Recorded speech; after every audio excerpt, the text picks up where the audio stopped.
Horizon. Nope, never heard of it. Mhm.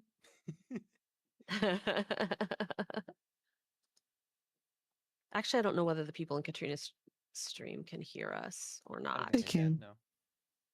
No. Usually when Lady Writes like mutes themselves like this, it means that they can't hear us. Yeah. Oh, they usually hear you guys better than they hear me when that's the case. I'm the one getting quiet and distracted. Although today I will be ending that collaboration a little bit earlier, as I'll switch to reverse at 11. So if Lady Writes keeps going past that, then they really won't hear from us after that.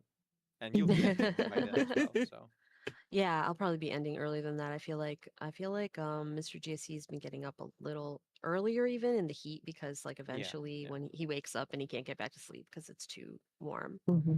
Um though I feel like the air conditioning is working better this morning than it has in a while because That's good. it's slightly less hot outside, so it's able to It's actually able to do a capture where little cool better. air exists and funnel it back into the room. Yeah.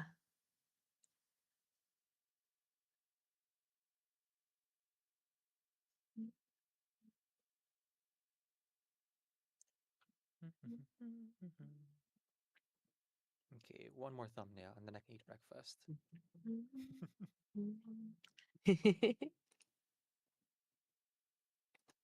Your reward for finishing that is breakfast. Mhm. Actually, since you're going to do one more thumbnail and have breakfast, I'll take a really quick break right now while you're Okay. still Breaks are here, good. so that the chat will have someone here. I'll take a quick break, then I'll be right back. All right, see you soon.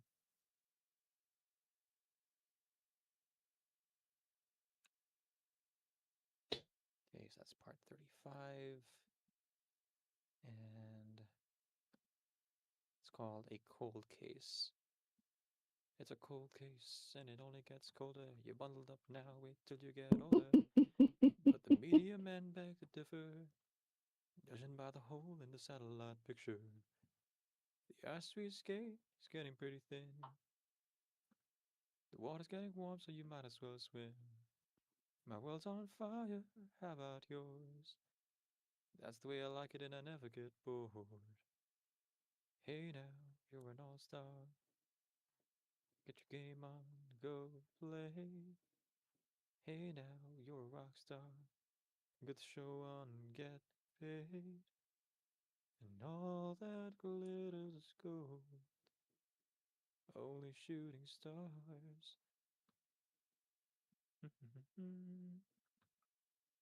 Alright, I got my screenshot. And we're gonna go ahead and place that in the actual thumbnail. Now the screenshot itself is pretty small. So what I'm gonna do here, and yes, for those who are in my stream specifically, my stream is labeled art, even though all I'm making is thumbnail art. I think it counts. Art. I have reconciled my embarrassment for not actually being an artist with um, setting the category for art, because it is kind of what I'm doing, you know, even if the art here is just typesetting for the most part. That is still a But yeah, process. You're because it's so small, we're gonna resize the canvas itself to match. I have been muted in the And make it VC bigger. all this time. Yes, you have. And we figured you had deafened us too, so like we weren't sure if Navigate Oh heard what we said no. about ADHD. Oh no. I just didn't realize I left it. I've been talking to you guys just fine. It's been a one-sided You conversation. didn't realize we weren't answering you? Well, you guys were quite engaged for a while, so I didn't have much to say for quite a bit. Right. Sorry, we really love Reverse 99 and the storytelling in the game is like Which is fantastic. awesome So and fun to listen sometimes to. sometimes when you talk about your passions and you're Mhm. not doing it in a way that like is introductory to an audience who isn't familiar, it Mhm. does kind of feel exclusionary, and I don't mean to do that. No, it's absolutely wonderful to listen to. And I love when people are talking about the things they get excited about. I just also don't want to I usually interrupt. try to make it introductory for people who are like unfamiliar with the source material. In this case, though, the thing we were talking about is a little bit farther along in the story, and so um, it's kind of hard to reconcile that with being like, and here's what happens at the beginning of the game and an introduction to the world before we start talking about all these things that like have are more relevant to the story now than it was 3 years ago, for example. Hmm. But yeah, how has been? Sorry, what are you working on? I actually didn't get to hear what you um, or I actually don't know what you're working on today, Lee. Right? So I'm curious. I am trying to get my head in gear, but was hoping to get uh I'm trying to get appointments for a few of the uh business things that I need to get organized so that I can have them mentors. That's the word for my business Ah, right. advisor, mentor person to look over the business plan. That makes sense. Uh,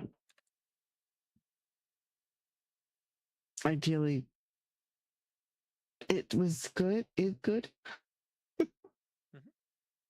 Words are hard sometimes. They are. I've just been here working on thumbnails, and I do have to apologize. Oh, actually, I guess I don't really have to apologize, but like, one of the things that I was working on earlier was timestamping the podcast episodes. I Mhm. hadn't realized like how far behind I had fallen on timestamping. Um, but I was able to do all of it in like 15 minutes. Oh wow, I just didn't that's realize I hadn't wonderful. done it for like 2 or 3 episodes in a row. And I'm like, oh, we're on episode 11 now. Why does episode 9 still have the timestamps of episode 8? Um, but I went back and fixed those, and I fixed the attributions for some other songs that I added in. Because I'm able Thank to you. use more and more as like the library is set, the asset library, so to speak.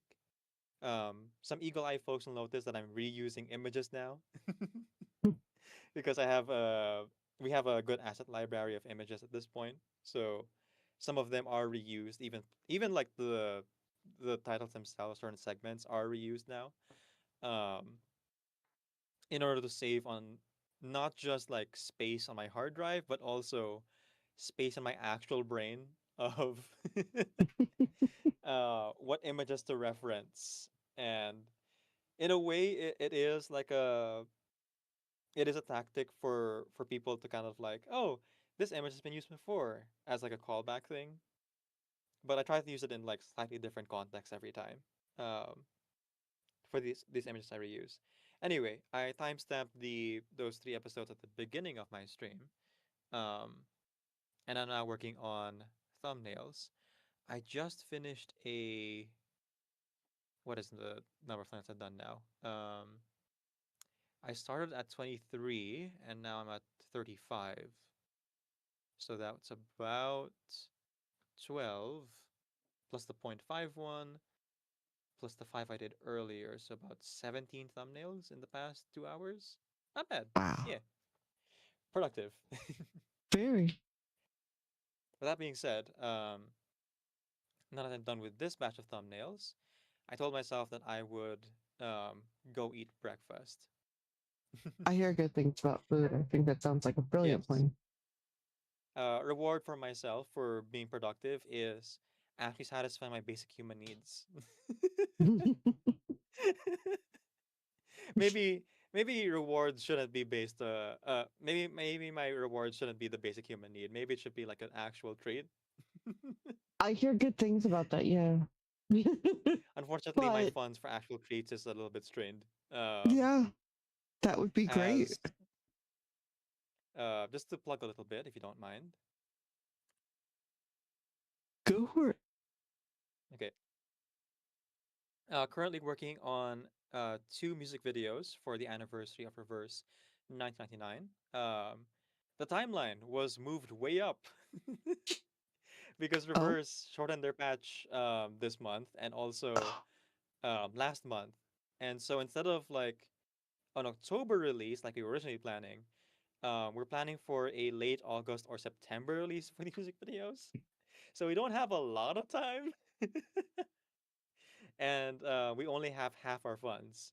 Um, Now, I was able to raise what's the actual number now? Let me go ahead and check. Bum. Out of our $700 goal, I've been able to raise $250, and I'm still waiting on ad revenue. So that's actually there's actually a lot more there. So I'm estimating nice. like 340 or $360, something like that. But I have until the end of this month and a little bit of next month to actually raise the remaining amount. Otherwise, some of the musicians will be paid out of pocket, and so I don't really have money for treats for myself right now. Um, as I'm like bracing myself for maybe having to pay for this project out of pocket, and not just based on ad revenue and donations from everyone, which has been very helpful, but also um, the $700 goal is quite steep in only 3 months. So what are you gonna do? I thought I had 4.5 months. Then they shortened all the patches, and well, here we are. Not so So yeah, much. if folks want to help with that, there's the donation link. Or you can just like watch the ads. That's also where most of the funding is coming from, the ad revenue from Twitch. Whether it be today or whenever I do my daily stream between 9 and 15 hours, because I now do like um, the stream even while I'm at work to raise funds for the projects. Mhm. Um, I'm working with musicians, cosplayers, and an artist on the project, and so I would very much like to, pay them before they start recording, as much as possible. Yeah. Michael says, "Imagine if my brain was on vinyl." Um, yeah, I think it Hmm. would take quite a few thousand vinyl discs to store all of my brain patterns, because I'm a little bit all over the place. That's Mm. ADHD for you. But yeah, Lady writes, I'm just stalling for time here, waiting for MJ to come back so I can eat breakfast. That's why I'm rambling a little bit more than usual. I'm glad that the space has finally like um come to be, and you were able to like get the space. And I'm glad that you are in contact with some good people to, um, make it great. Mentors sounds like a lot of fun to talk to, even if it is a lot of work. It's more work because I got to show up and I have to be ready to socialize, which has been a real challenge lately. Ah, socializing. I see. Unless I'm with you guys, like on stream, it's this easy. But yeah, a little harder when I have to make the effort to actually show up in person and smile and Ah, nod yeah. and take notes. Serve them from the charcuterie board. Mhm. You did prepare like snacks for them whenever they visit, right? uh, Oops. the details, I keep forgetting things. Right. Not You gotta make ADHD sure or you have at anything. least biscuits on hand. Um, like if you can't talk over a meal, which is the ideal is of course a meal, but like snacks is fine. Uh-huh. Um, socializing without some kind of food becomes a lot harder when people are It like does. grumpy and hungry.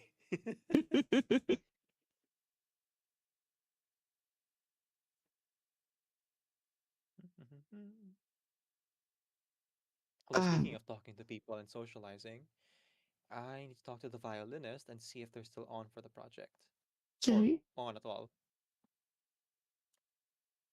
That sounds like fun.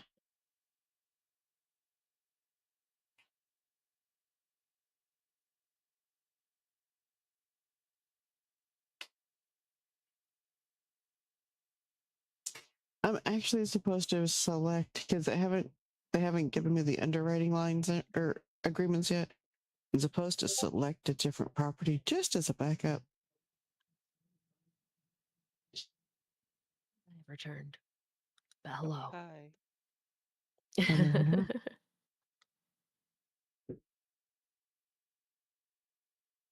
So I had What no did I idea I had miss? muted on Discord. Oh, you didn't know you were muted that whole time? No, no. Oh, It was a were you fun talking surprise. to us? Like, were you listening? Were Uh-huh. you hearing us and were talking to us and we just weren't talking back? Uh-huh. Well, And you you were guys were like, engaged fine. in a deep conversation. I didn't want to interrupt for most of it. I see. So it didn't dawn on me that maybe I was muted. And then you'd stepped away and I said something directly to Decaf and And you could were like, not wait fit. a minute. That's not normal.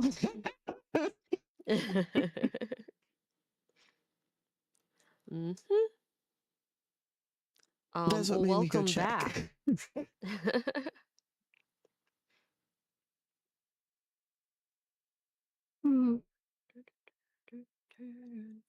Welcome So back indeed, Lady Wrights.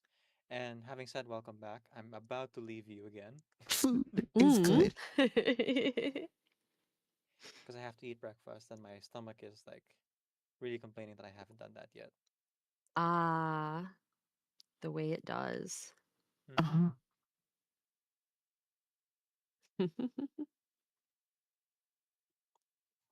um, But before I do, Lady Wrights reminded me about Ooh. socializing, and there's one more musician I haven't approached yet, apparently. I oh, gotta make sure they're actually up for joining the project for the anniversary patch, right? Because I have the drummer on board, I have the bassist on board, I have the keyboardist on board. I am unsure about the flautist because they are very well known and like super busy with stuff. ah. But like um I have invited her if she's up for it.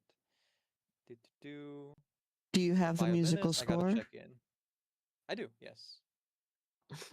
I might know another flautist if you need it. Ah, yes. I want to give time for Oh yeah. the files I know, like one more week. Oh If they're yeah. still not responding to me after that, then I will check in with you. Sounds good. Mhm. Unfortunately, Eli was too busy to drum for this one, so I did have to go with another drummer. But I waited until Eli told me first that Eli was sure that he couldn't make Mhm. it before I was like, "Hey, other drummer, hey, drummer, um, drummer boy, that isn't Eli." Um, Before I'm like, courting two people at once and then being like, "Oh, the other person said yes first, so goodbye." Uh-huh. It's awkward. It's not.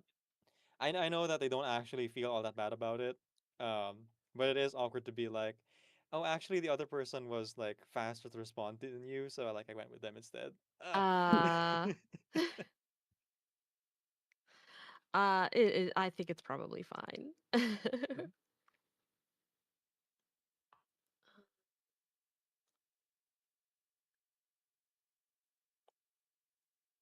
What am I doing here?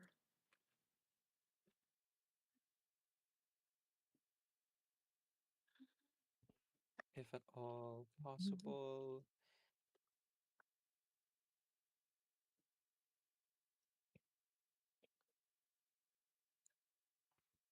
with mixing. Mm,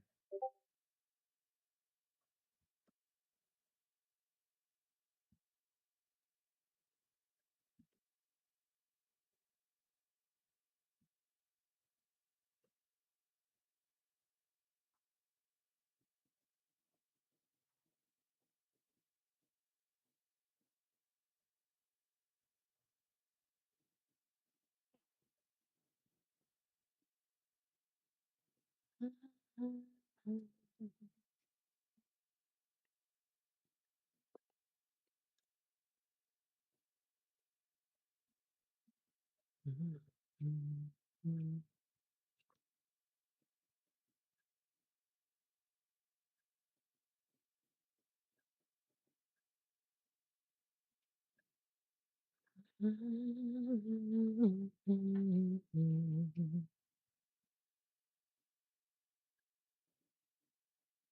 for amusement's sake, I was just searching through, trying to see if I can't get some of the little last minute things I want for the pop up part of the store. And Oh, came across a planner that said, focus on what matters. And my brain immediately said, but what if half the world matters right now? So what to Everything focus on? matters. No, the proper advice is focus on what matters the most. Mm, which sometimes it's hard to figure out. Uh-huh. What matters the most? What matters the most? If I drop this stuff on the store for some reason, then I don't get to move us to where we want and move us forward and take Mhm. care of the things. And I'm also not serving the community like I want to. And then if I stop and focus on the people, that I'm prioritizing that over getting us stabilized the way we keep talking about doing and doing the things that we keep wanting and facilitating the accomplishing of the dreams that are going to come from this. And yeah, so what priority works best? Because then if you don't It show is up, tough.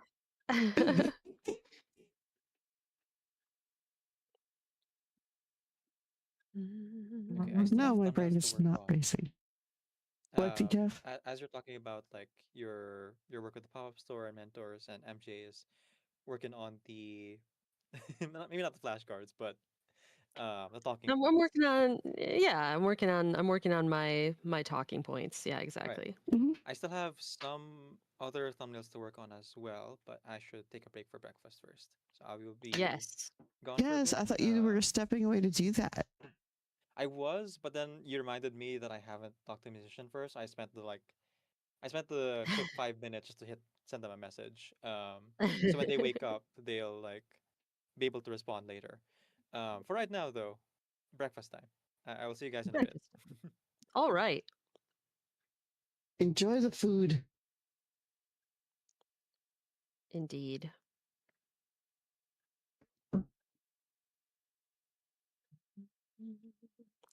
I'm like sitting here trying to figure out how to keep my talking about myself concise enough that I won't overrun the amount of time that's really allotted for it. Though we did discuss, they asked me like whether I would want the kids to hold their questions till after or whether I was fine with them asking questions during. Mm-hmm. And I am fine with them asking questions during. So it could be that the Q&A and the presentation, like me talking about myself, will like kind of meld into each other Mm-hmm.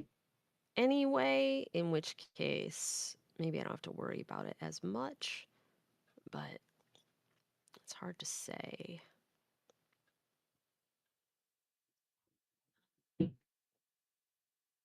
I did tell the organizers that uh, if they needed to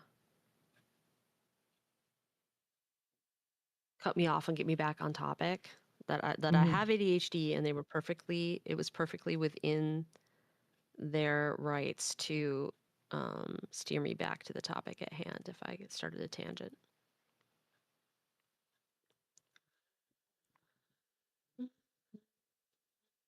Sounds sensible. It might be necessary. It's hard to say. But if I have talking points written out, that my chances of staying on topic are better, Mm-hmm. if not guaranteed.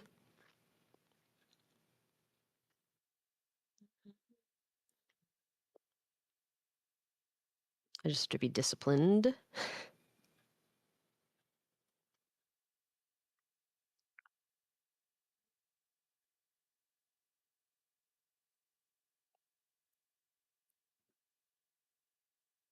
Um,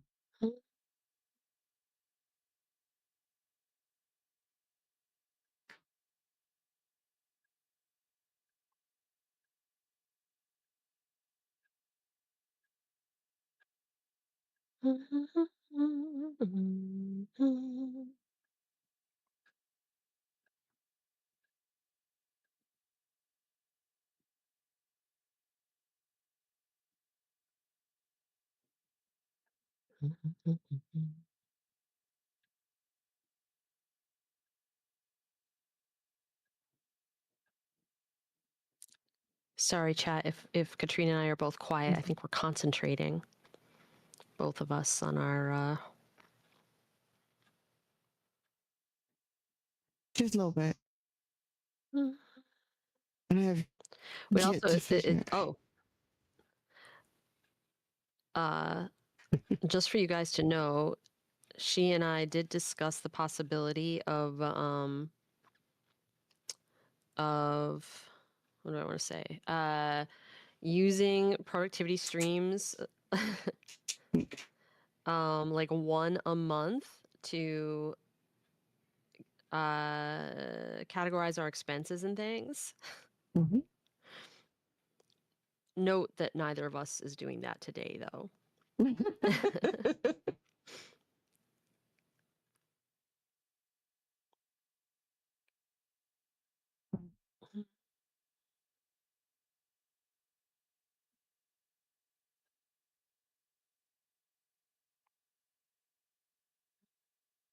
It's funny. I get very easily distracted by life stuff sometimes. But Yeah. when I sit down on stream, it's easy to to be able to pick a work related thing that makes it a lot easier to focus on, at least for that thing. Uh-huh.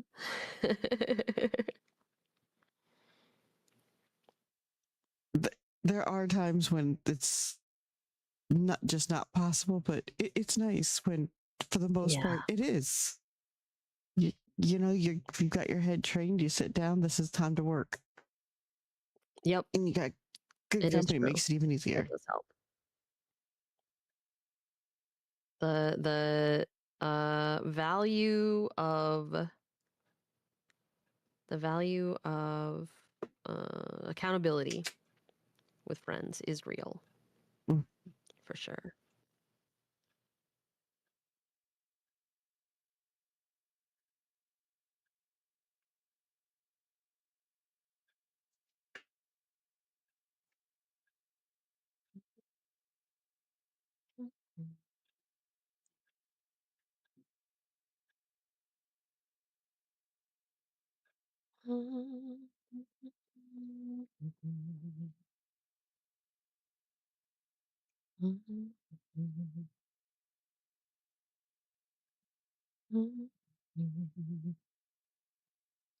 And also the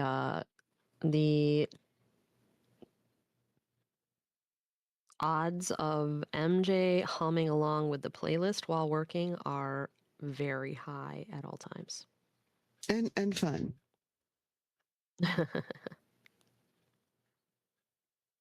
And Cypher, if you're still lurking, thank you for lurking. I hope your day is going well. Indeed.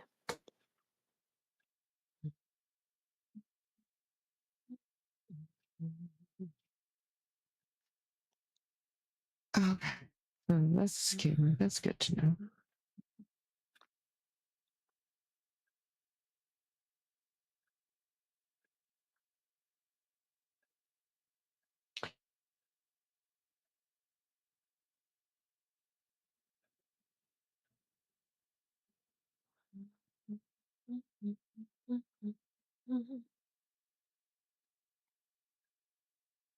I should have done the actual coffee thing that I started doing and then didn't. And didn't do? Mhm. Perhaps you should, Katrina.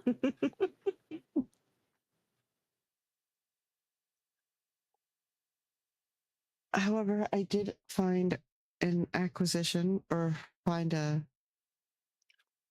cheap credit card scanner. Maybe go pick up tomorrow. Oh. Oh, excellent.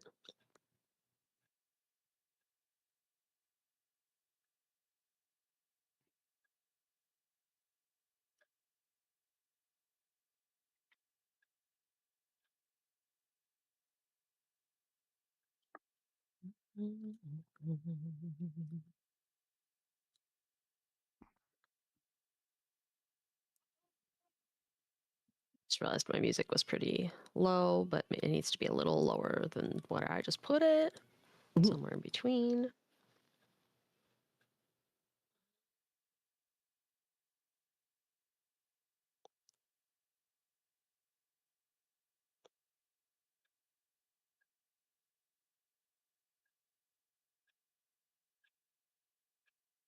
And I learned over the summer that if I have cash in my pocket, I should be, or over the summer, over the spring, that I should definitely never walk into a vendor event with cash in my pocket. That's dangerous for my budget. Oh, I see, I see, I see. Thornton, welcome in, welcome in.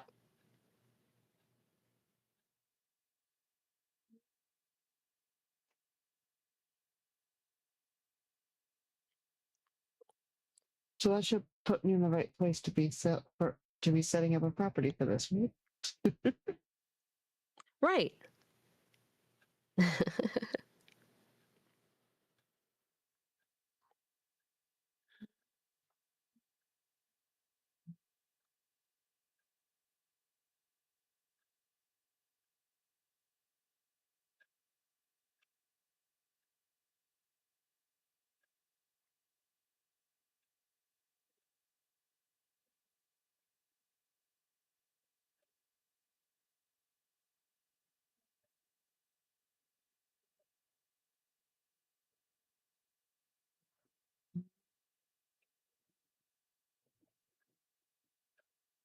I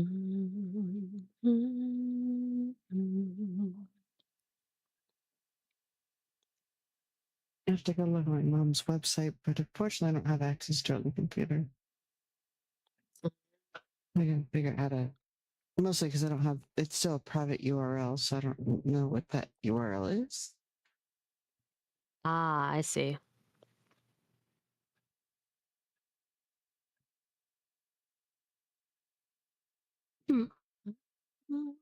I had all that prepped for yesterday, but yesterday we went to a parade instead. Ah, It was a first one my niece and nephew were marching in together. was it? That was yesterday. Yep. Was it fun? Was it It hot? was. Oh my god, It was pretty early in the morning, so it wasn't terrible. I think if it not had so been an bad. hour later, That's good to know. yeah. Um,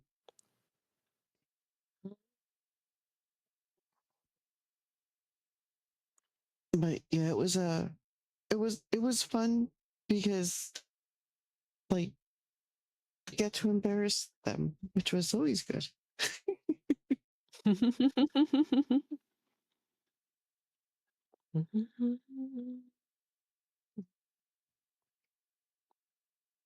I think we even got a shut up from one of them from them march while they were marching. It's just me. The rest of us laugh. Ah.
Hey, Hippers Peppers. Thank you for refreshing your existence in the chat.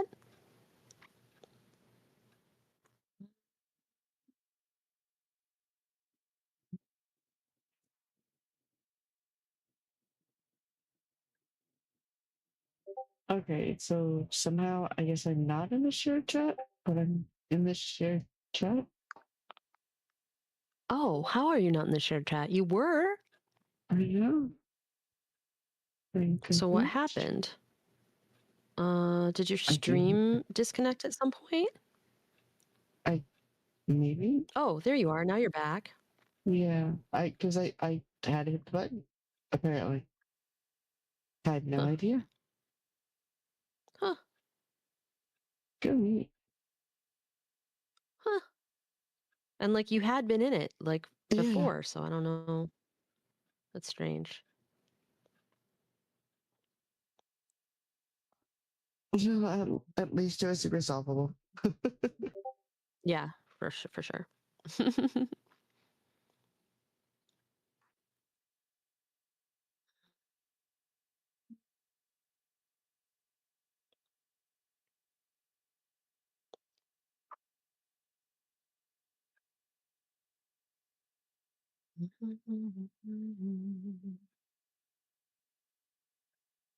Okay, I feel like a complete dolt. What is a capture card?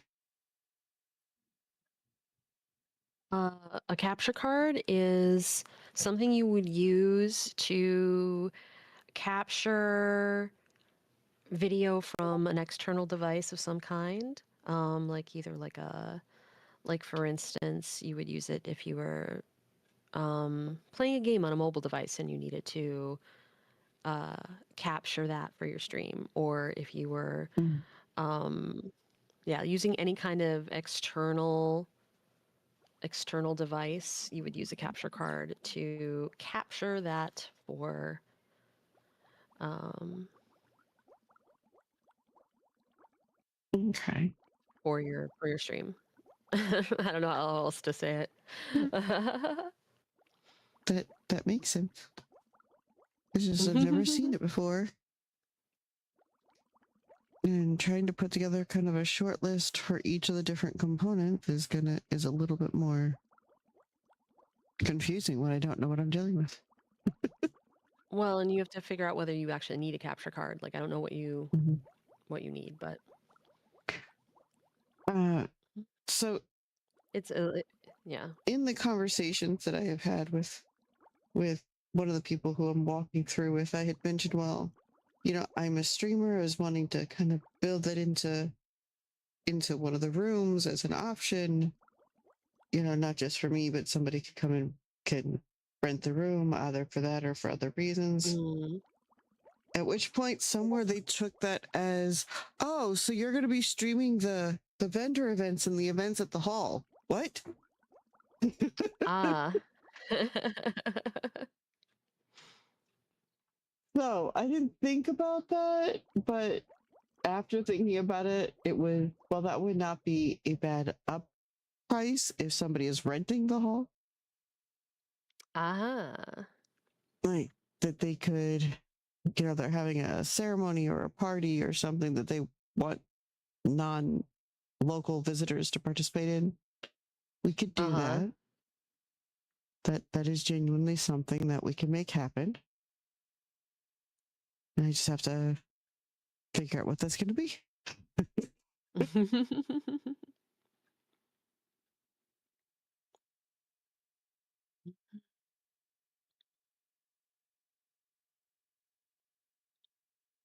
Hmm.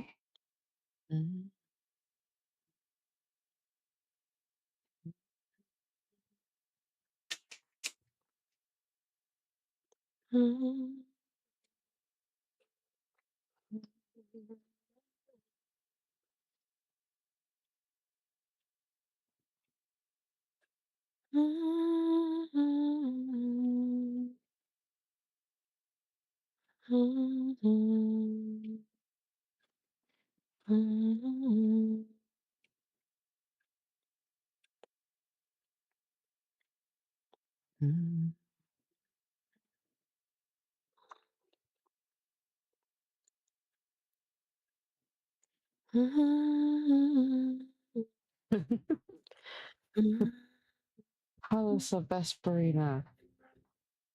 Welcome in. Decap is getting food, which is beautiful. Yes.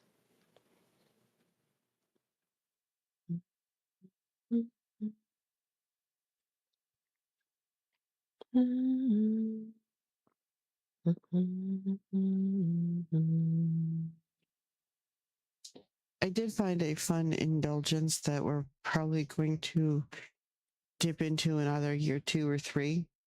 They have these pools that they can Ah, make glow in the dark. So we're going to put a pool in that can glow in the dark. very cool. I think it would be fun. Good inspiration if you just need a different kind of place. You just step outside in the back and dip your feet in the pool and watch the galaxy down or up. That is one thing I'm looking forward to. Where we're assuming that this building is what we are definitely settled on. Mm. Looking up, there's almost no light pollution. It's going to be gorgeous. Wow.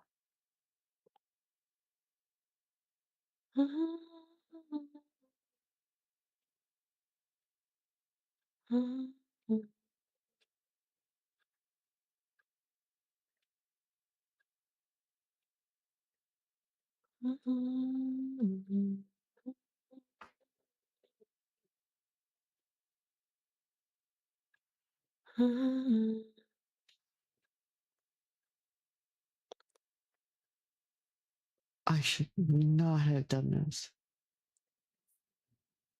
Oh.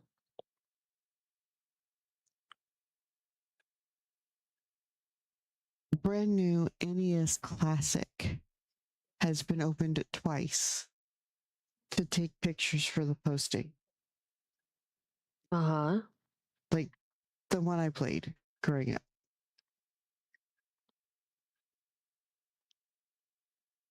Brand new. With a cartridge.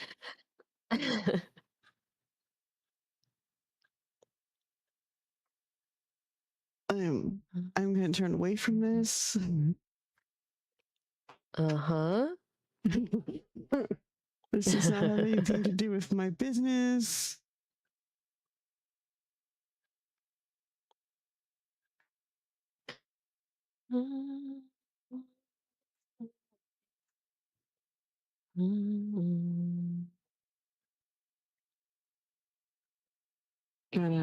Gonna walk away ish.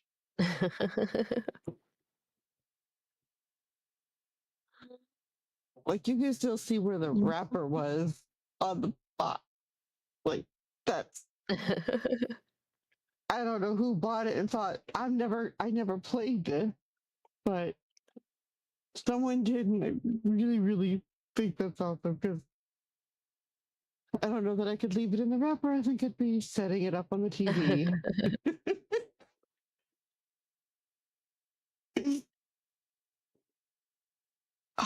And just to go with it, later on, they have a listing of all the cartridges. Oh my goodness. Oh, there's 3, 6, 9, 12, 14, 16, 18 games. And of course, I think most of them are Mario because you can't possibly have an NES without a Mario game.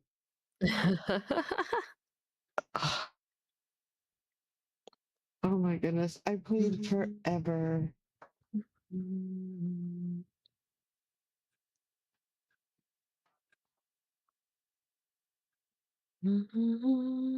Scrolling. That's not what I came here to get an idea about.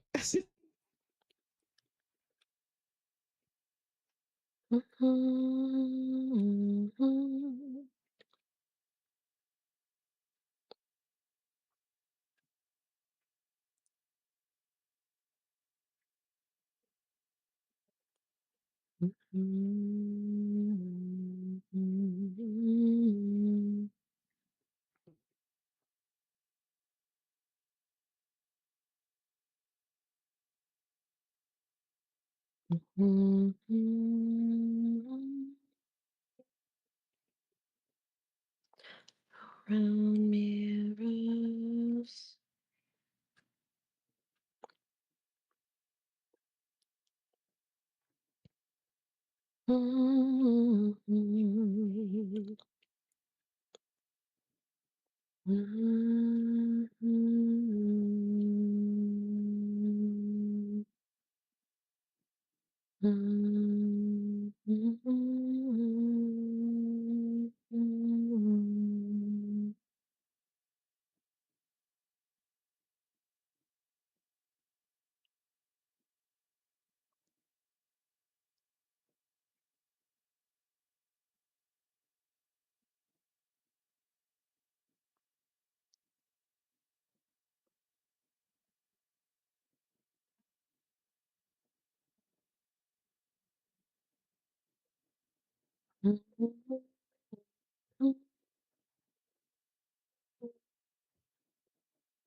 My mom had been discussing trying to find a small place up here she could afford. And then she'd be up here for 6 months of the year. She could back down to Panama for 6 months of the year, you know, like when it's cold here. Yeah. And then I was like, but I'm going to have this property. Just to put a tiny home on it. Why are you trying to go buy something else? Oh my goodness. Oh my goodness. So that might happen. And then I would have someone who would really enjoy like tending the food cart, because we're going to grow whatever we grow in excess for us, we're going to put out on a cart for people. or if they're driving by, they could just stop and pick up fresh vegetables and stuff. So that's something she would enjoy doing. I have to find a way to make sure it works for her scooter, Right. but Right. that shouldn't be too much or too difficult. Also, need to get her a scooter for in state versus out of states Mm-hmm. because she has one. Like my mom has talked about moving from where she's at just because where she's at's kind of isolating. They don't really have places she can use her scooter and stuff very easy. But she can't bring her landlord with her. Oh. So, and her landlord is awesome. This Right. woman goes and makes food for an army and then takes it to her tenants every night. Uh-huh. And my mom initially was trying to graciously decline, the woman was not so graciously insisting. I'll be fine. Uh-huh. Your dinner.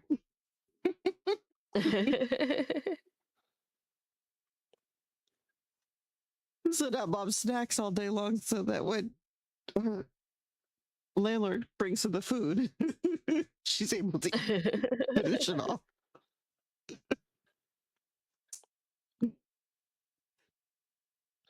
So I can understand, when you have that place, you don't, the people that you just can't replace.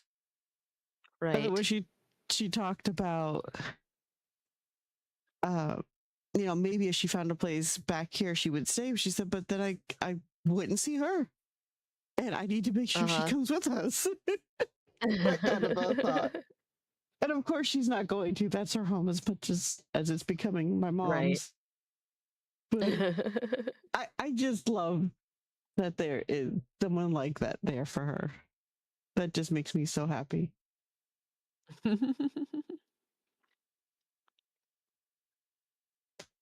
I know she said it all differently. I never mimic exactly, but that was kind of the point, and I absolutely love that idea. But I also love the idea of her coming back and forth because I know she's so happy down there, which makes me very happy. Yeah. But 6 months. I'm glad too then. 6 months and 6 months would be.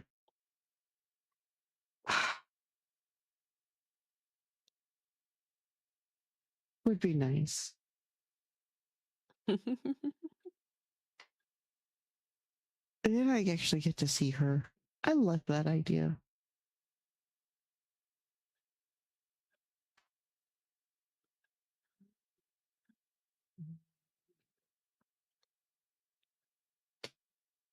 And she won't be bored up here because it's a brand new business. We'll have plenty of stuff for her needing help with. So at least I won't bore her to death with basic mundane things.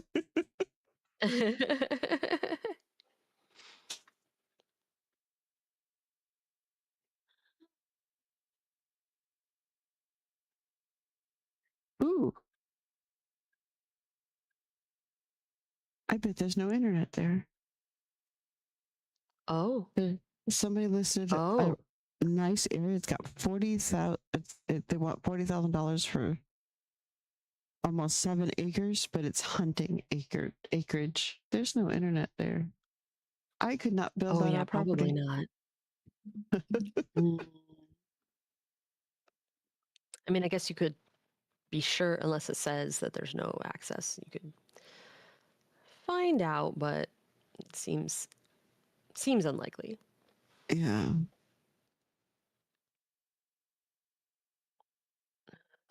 Let's see. I just don't find that many acres that for that kind of pricing very often, so it made me pause.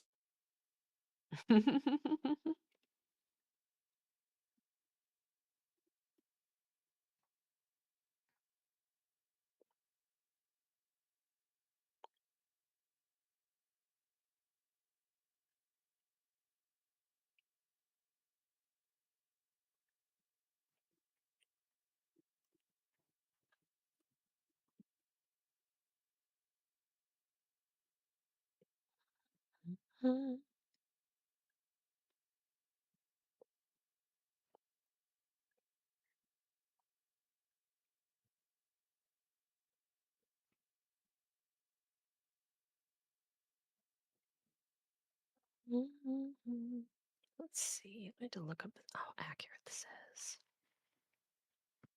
Wow, it's actually all of a sudden, as I'm trying to like write out some details of my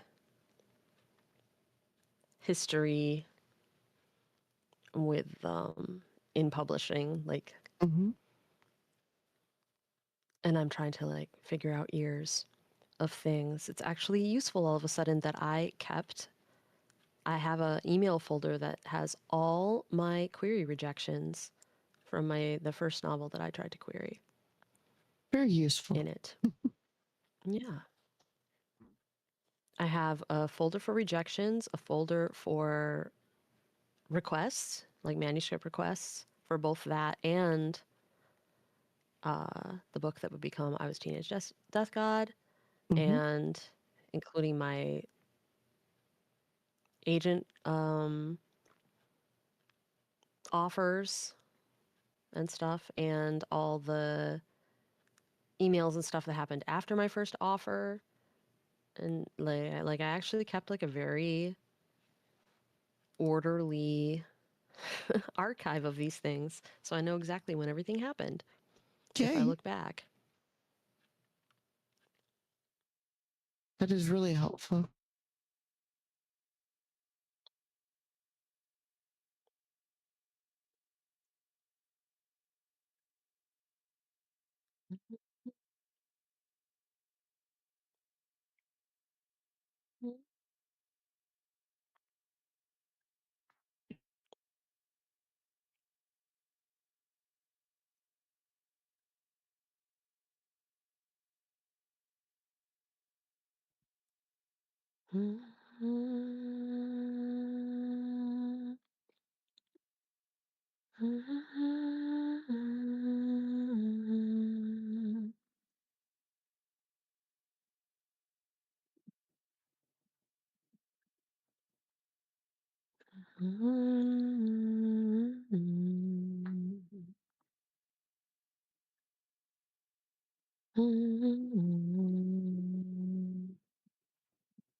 I am moving away from the place that has the NES, Oh, just barely other epic.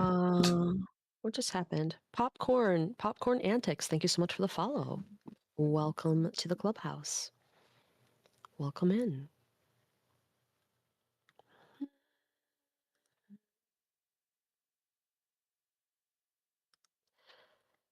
I don't know if you've been lurking for a while or if you just came in, but I'm here co-working with my friend Katrina Taylor, aka the Lady Writes, and my friend Decaf Nvidia, who is currently on a break. But we co-work together pretty much every Sunday. Yeah. So welcome in. Speaking of Tuesday, Tuesday. I need to reschedule something recording. I need to take my nephew down to band camp in about an hour away from here. Got it. Got it. We can just record the next week. Mm. At least we did 2 this last week. We got ourselves back on track a bit. Yeah. I How's the just have co-working to. going? It's going fine-ish. It's more productive What were you today saying? than other days. Mm. Oh, hey, Embercat has jumped up on the desk. Hello, kitty. As long as I do Welcome. not She's get sidetracked by in plastic NESs. also... Or just barely out of plastic, I guess. I am petting this cat. She is standing in front of my webcam, so my model is sometimes not moving, and that is why. It is because of Embercat, because she's here. Do you need something? Do you need your second breakfast? Is it time? How are you doing, 9:30. Oh, it popcorn might be. antics? It might be. I'm gonna step away just briefly to check and see if she needs some food, but not like a full-on break. I'll be right back. Okay.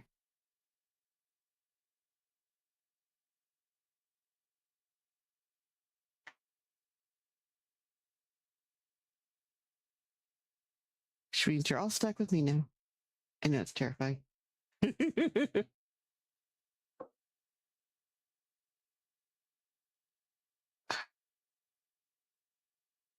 Just procrastinating. Understood. What are you going to be writing? What are you working on?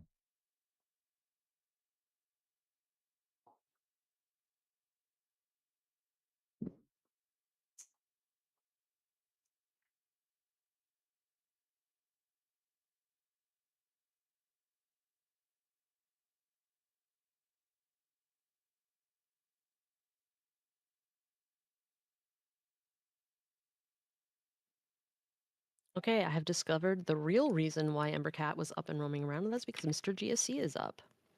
Ah. Is it that time already?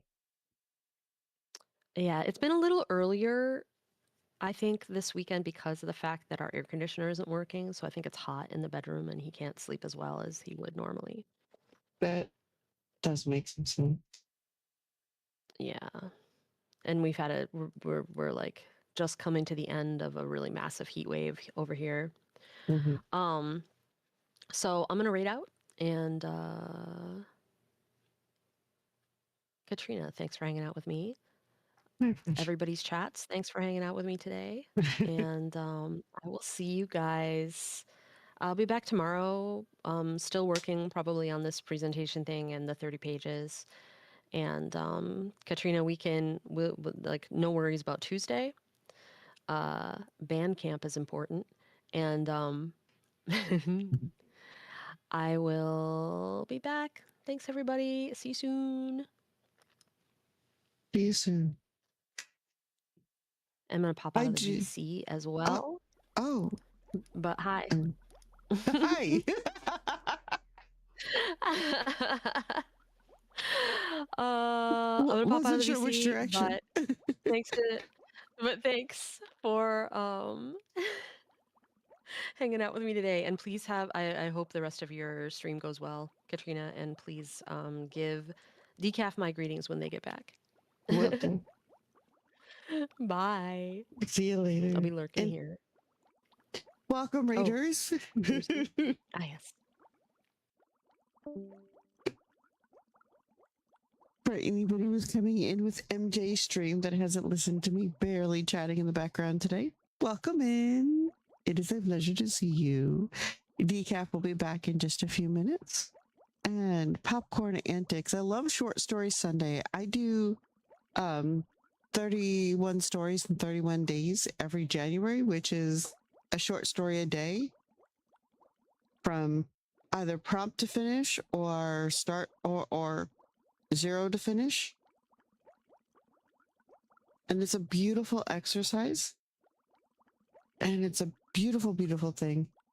I keep trying to focus on getting them published afterward, like cleaning them, finishing them properly, polishing them, that kind of thing.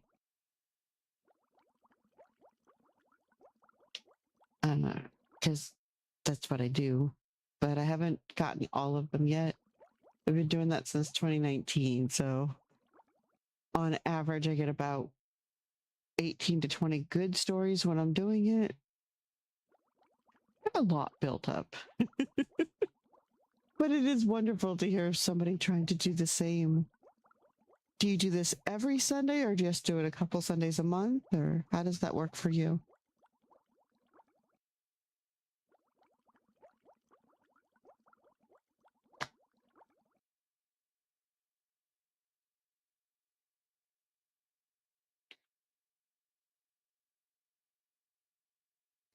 Very cool. Well, if there's ever anything I can do to help, let me know. I started doing it every day for a month because I wanted to get decent at it. And I know if I get serious,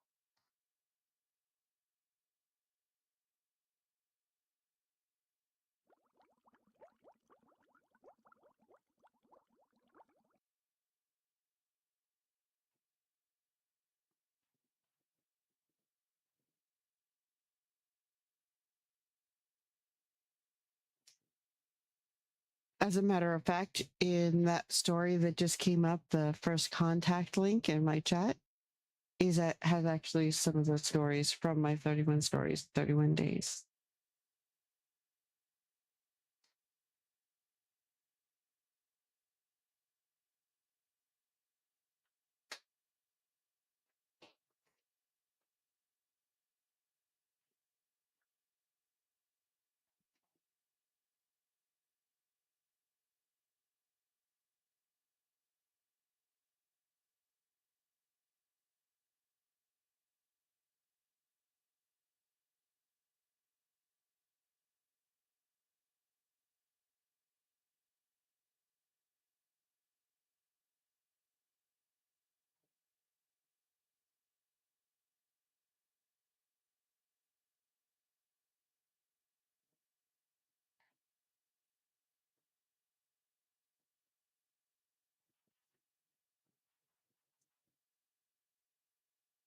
TheWritingNetwork.com is actually where I post a lot of the prompts for 31 days. If you want to go look at some of the ones, some of the things that we've done in the past, I don't know if it would help, but it's there along with a free guide and things.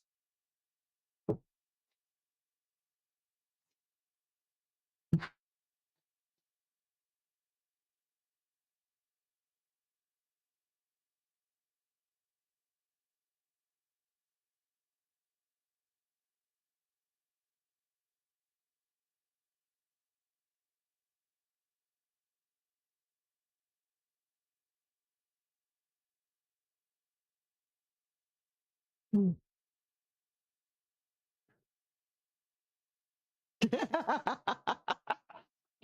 Hopefully it doesn't get too long.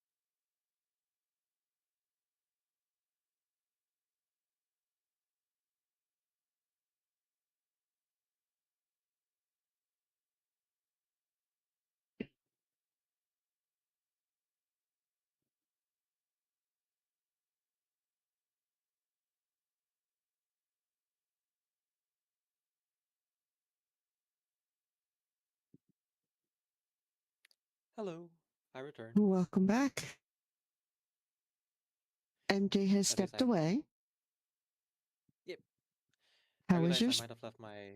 Oh, go ahead. Sorry. I was going to ask how breakfast was, but go ahead. Yeah, breakfast was good, and now getting back to the thing, the work. I think it's Work time is that good. I not just work on thumbnail, but edit at the same time.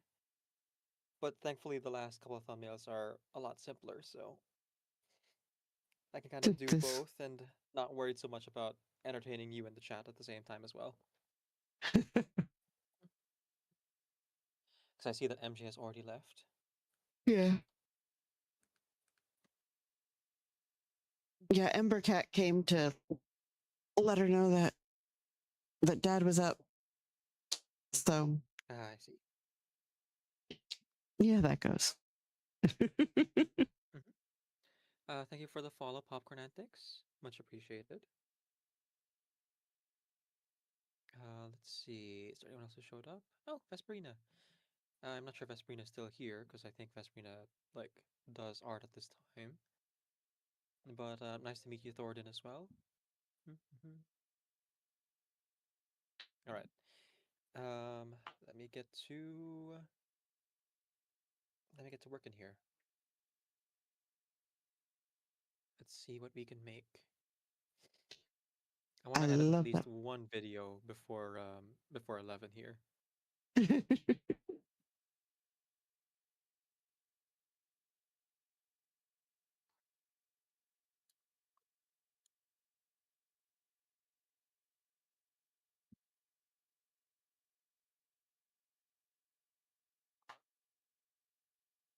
I think I just dropped the ugliest link in life into somebody's chat. That's awful.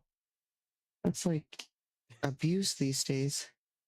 Let's fix that. Yeah. These things happen.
When I remember to with the writing network to popcorn, I try to keep it updated with useful things too. So if you get around there, hopefully it's something useful, helpful. That is the hope.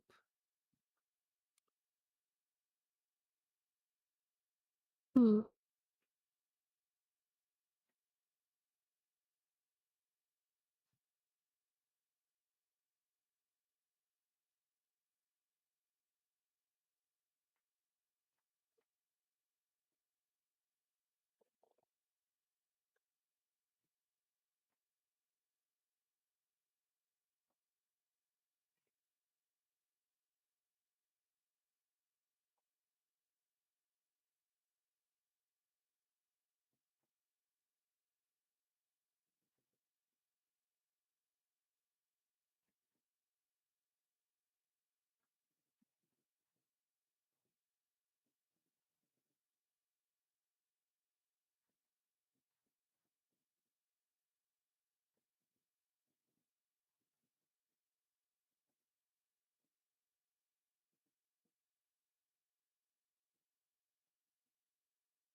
Hmm.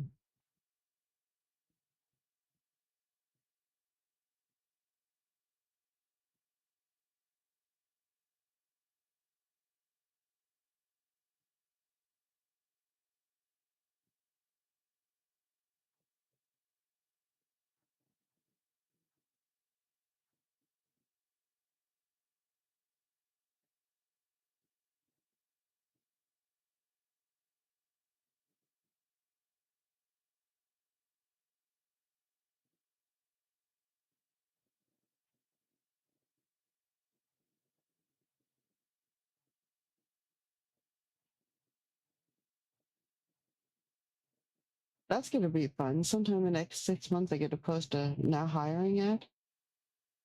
And in the ad, it's going to have to say a line like, must be willing to wear cosplay.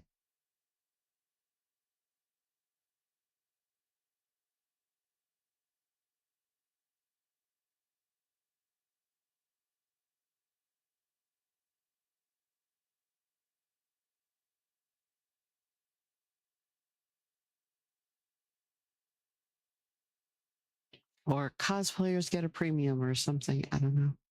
We'll figure that part out.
So I think I've got enough product example or things.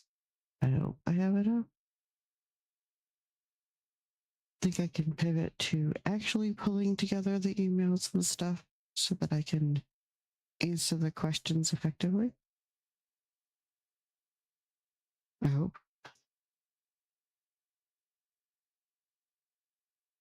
Sorry, you were saying something?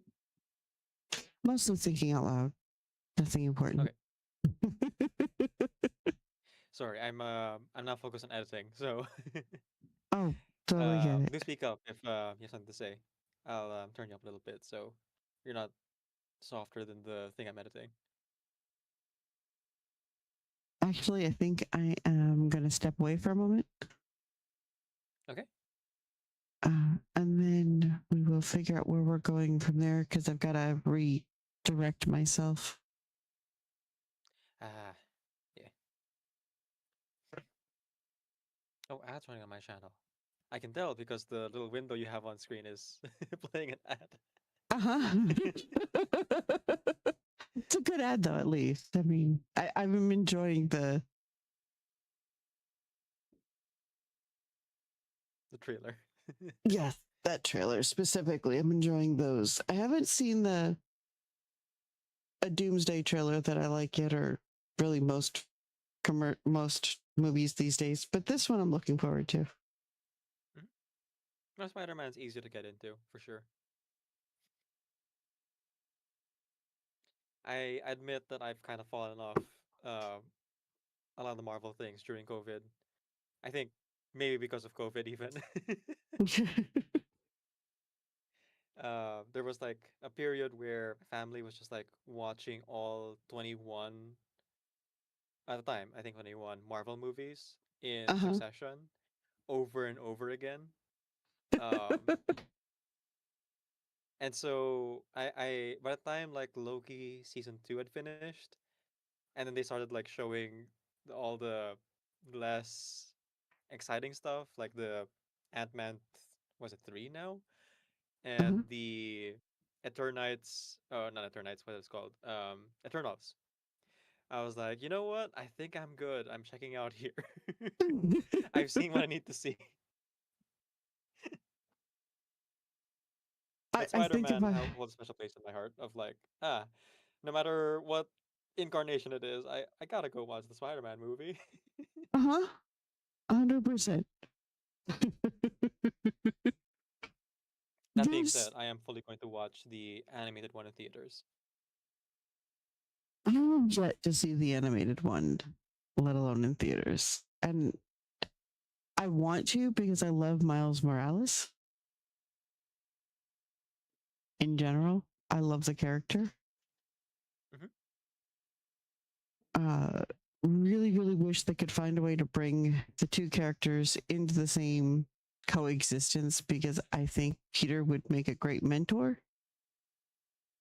And I know they've done Okay. it You really haven't seen periodically. the animated one No, yet then. I know. Okay. Yeah, that's what I said. I've seen different ways that they've done it at different times, but I want to see it in the mainstream, main everything. Gotcha.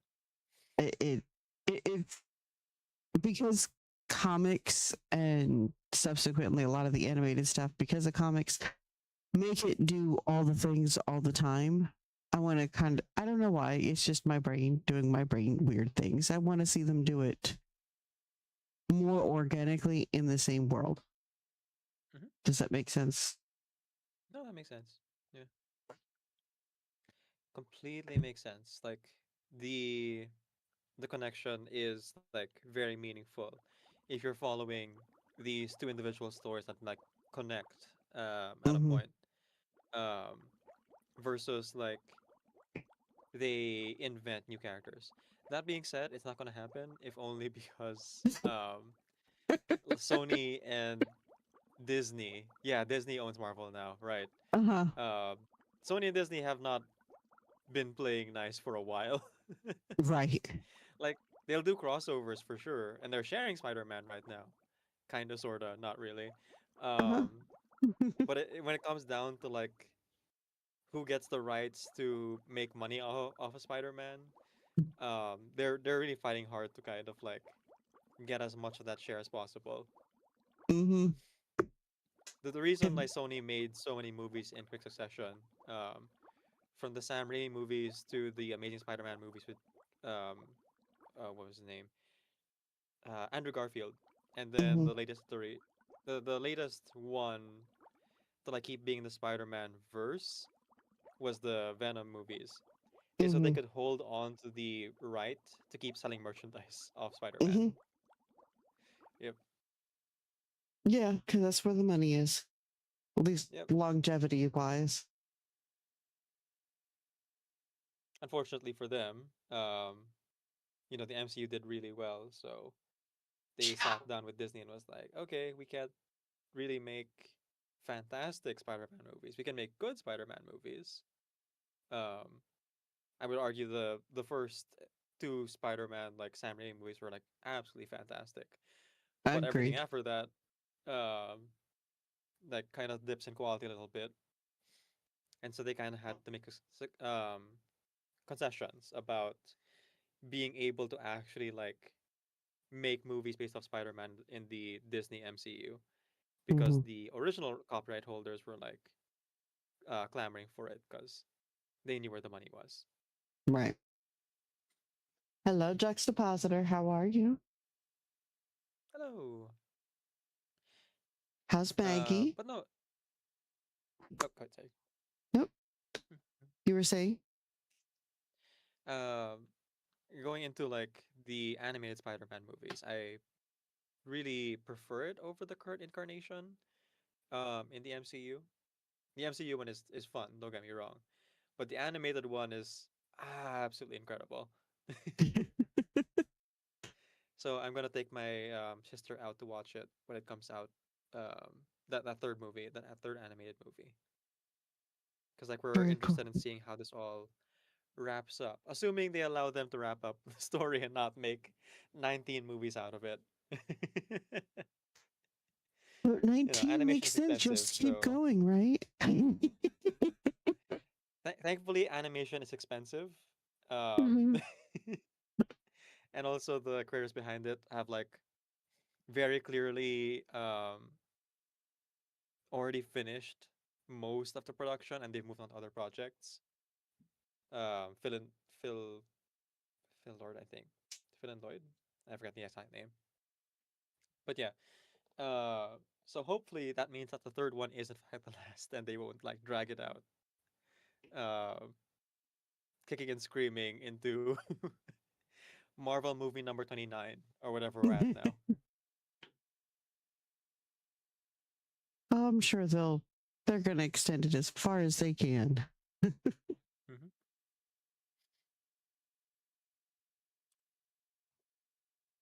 Okay, I will be right back. And I'm leaving chat in Decaf's capable hands. What if I just disappeared right now? Then Imagine. I will have to move over to the be right back screen where everybody can play Tetris. No, I'll be here. I'll be here.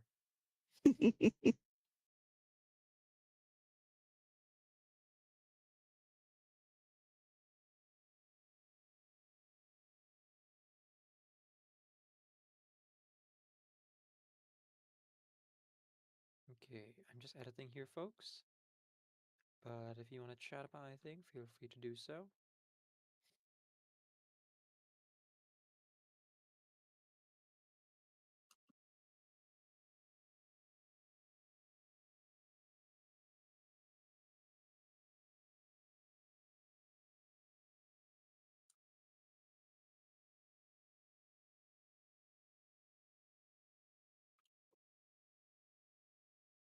Oh, right. I should actually play the video to edit it. Because right now, last 180 rights, I was working on thumbnails. Let's continue on.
So looking at the video I'm editing now, I think I was able to maintain keeping the reaction transformative.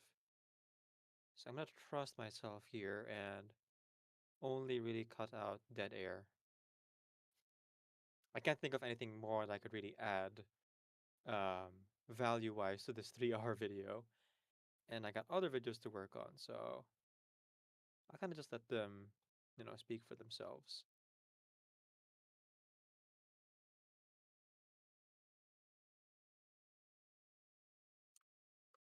I'll cut out parts where I'm like eating something or if I step away for sure.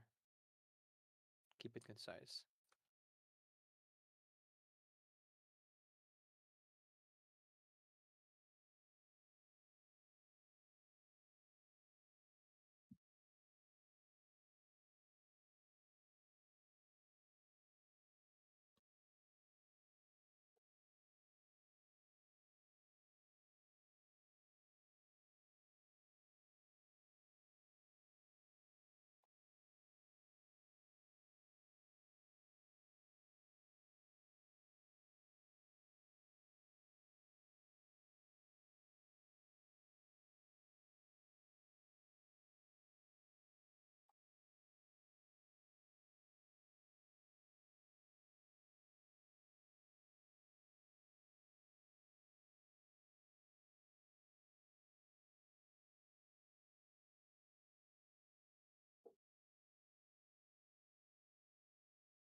That segment's good. I'm just gonna skip ahead here.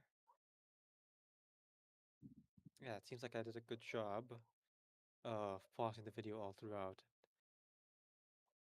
making a good reaction. So I think there's very little I can actually do to make this edit better outside of like adding in more visual and audio jokes that I'm not uh, necessarily all that um, like into.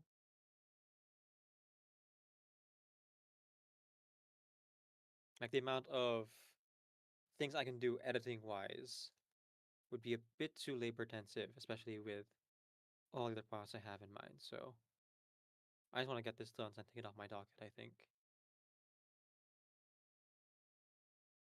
Let's see. How will I cut Okay. this up?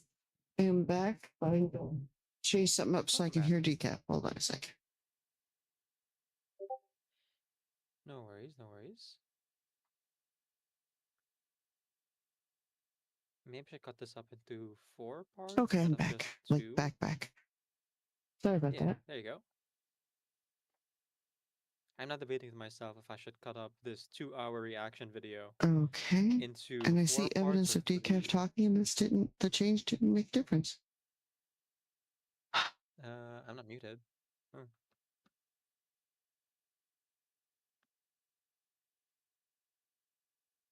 Testing, testing. Uh-oh.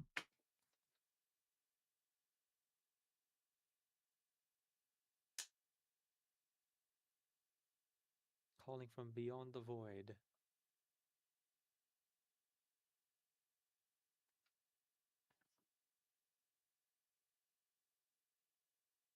Okay. Decaf, Anything can you there? say something? Yes, I'm saying something. Can you hear me now? Yes, I do.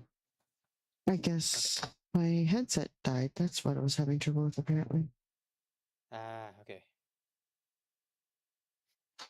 All good. I've just been here editing and I realized I could maybe cut this up into multiple portions. And so now I'm thinking about if I should cut it up into 3 or 4 portions. But looking at it, there's a long stretch of time where it's just me in front of the camera. So even though it's a 2-hour long like reaction, I could Mhm. do the first 2 parts 30-minute pieces and then the last part as an hour-ish long Mhm. piece. Surely I took a break at some point in this 2-hour reaction. Surely. We'll see. Hopefully. Although I wouldn't be surprised if you come to find out you didn't. Mm-mm. I'd be disappointed for you, but that doesn't mean to be surprised.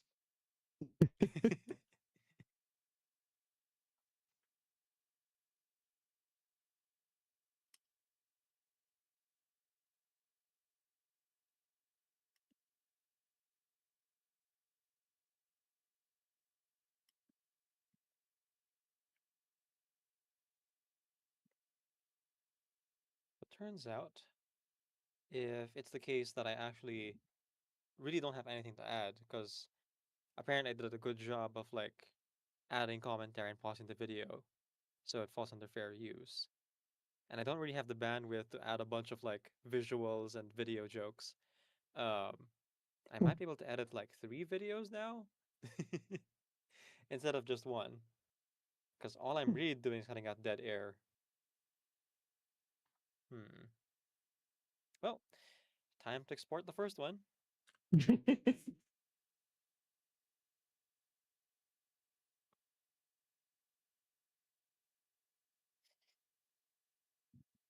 Good job, past me. I have a lot less work to do.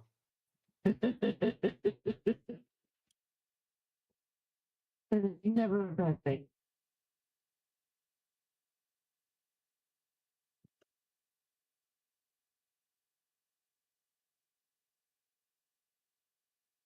And thanks to making all those thumbnails earlier, I also, um, words, have a bunch of space on my computer now. So I can actually download some other raw footage, take those off the docket, and little by little, get rid of the executive dysfunction, or at least minimize it, because it never actually goes away. I would like it to.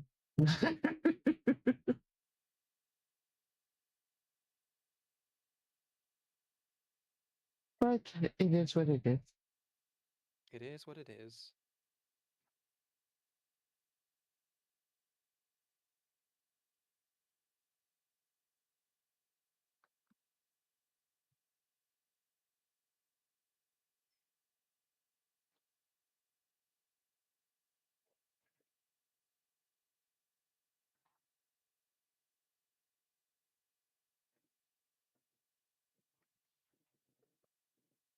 My heart, I don't know if you guys can hear or not, but my heart broken. We haven't stopped the world to pet and worship his feet.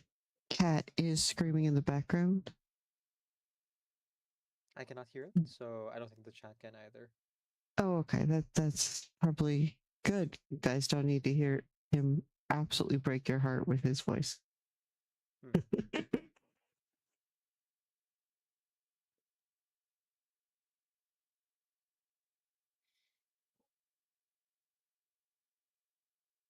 I would rather not have my heart broken today.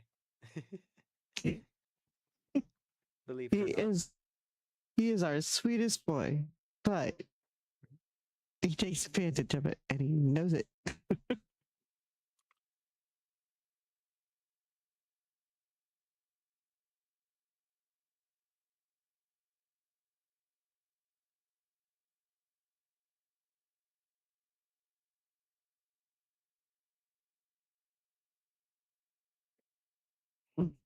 Come here. Very much. Walk to one of the people who will pet you and stop screaming. Come here. Why do you go to the one place you don't really fit?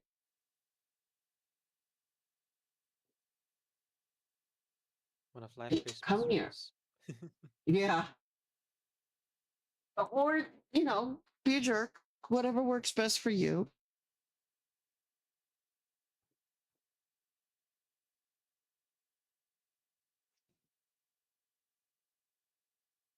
This would be the one that literally pops up during podcasting or interviews and podcasts.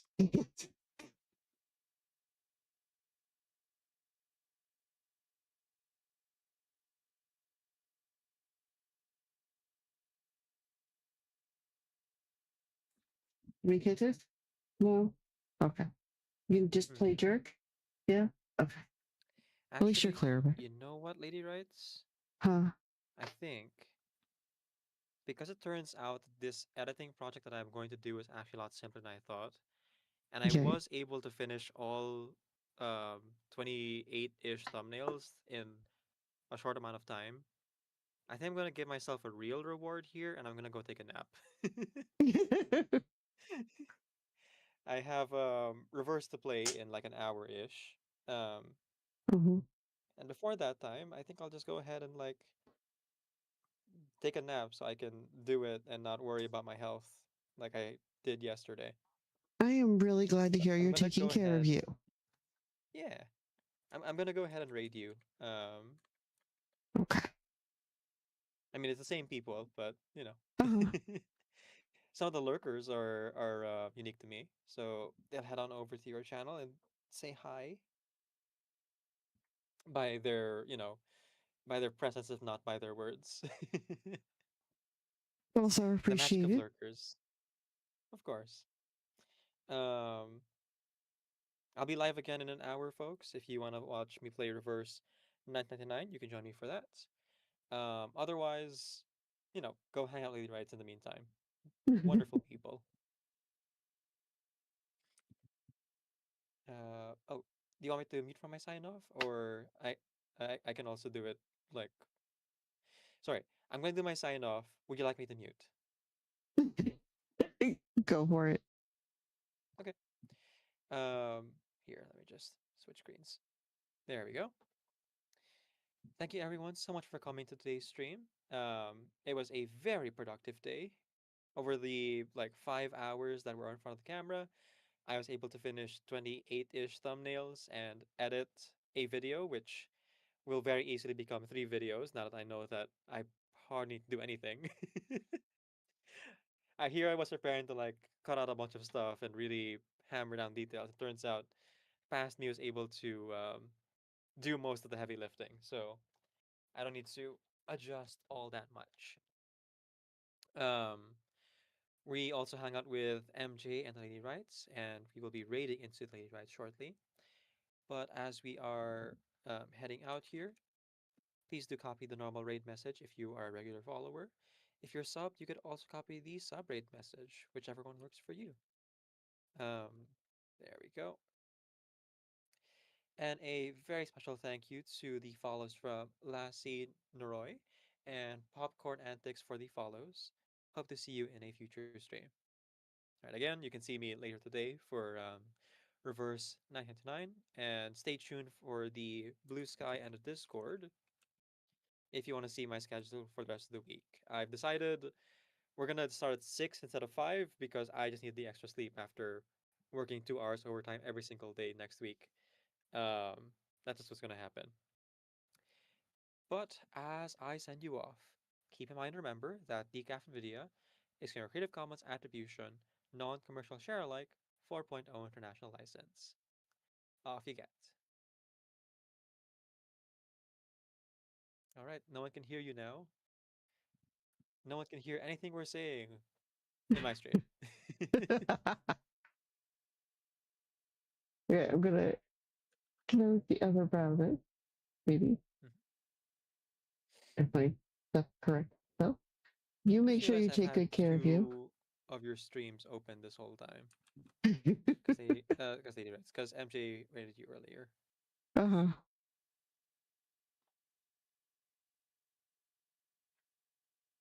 Enjoy your nap.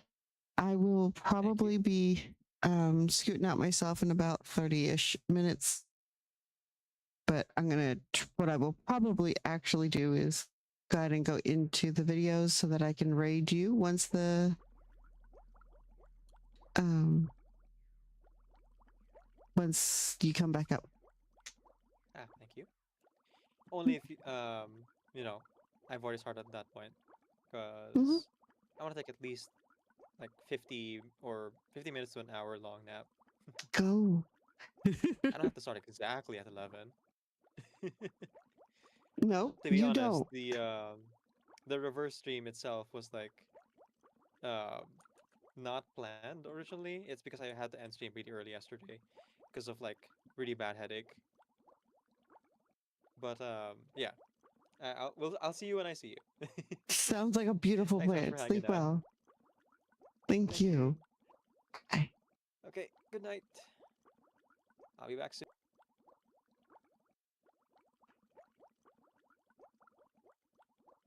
And welcome in, Raiders. Thank you, Decaf and MJ, for the raid. You guys are awesome. Always appreciate your company. Welcome in everyone who has joined us. For anybody who isn't aware, MJ and I and Decaf are putting together or do a podcast on a regular basis. And I am in the process of creating a creative retreat to be able to kidnap people on a regular basis for inspiration and fun. Okay, I guess maybe kidnapping might be a little bit of a strong word if I make it something people actually want to go to.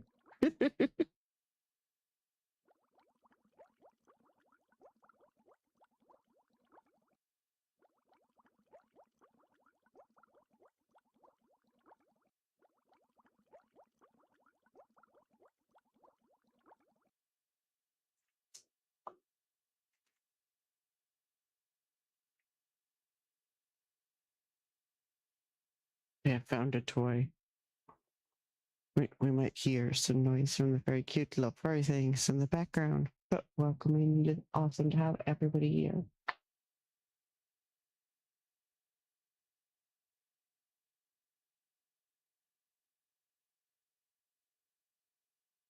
Hmm.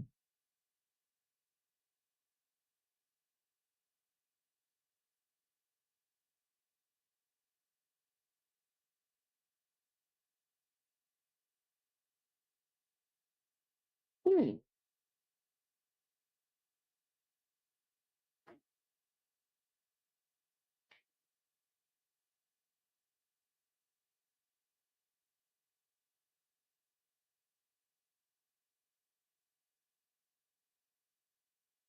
I may have found an interesting property to consider, but it would be a build up instead of building.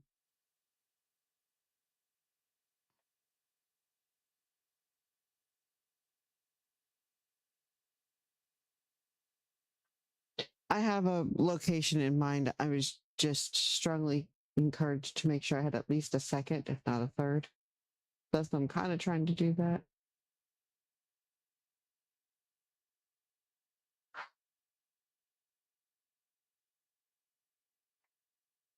Great. And now another baby feels the need to cry. She's probably trying to carry a toy to us so that we can sit here and play with her, except she has yet to bring it to me. She's just going to stand there and cry. Hmm.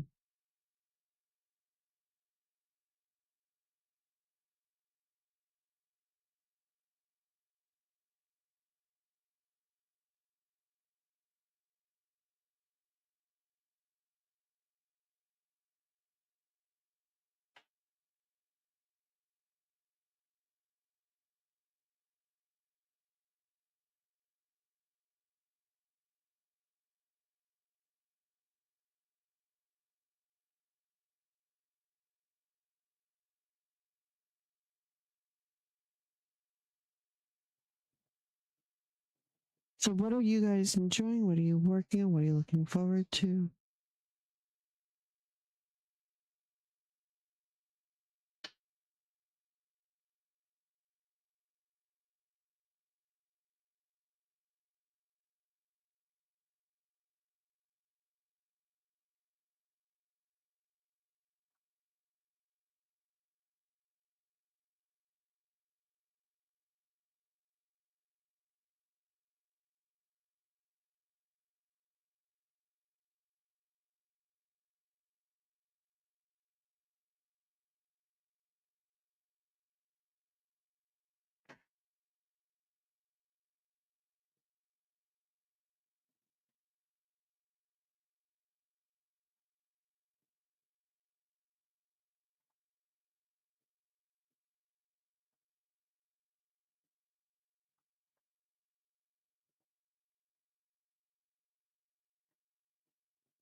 Careful. Come here, baby.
Mm.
Mm.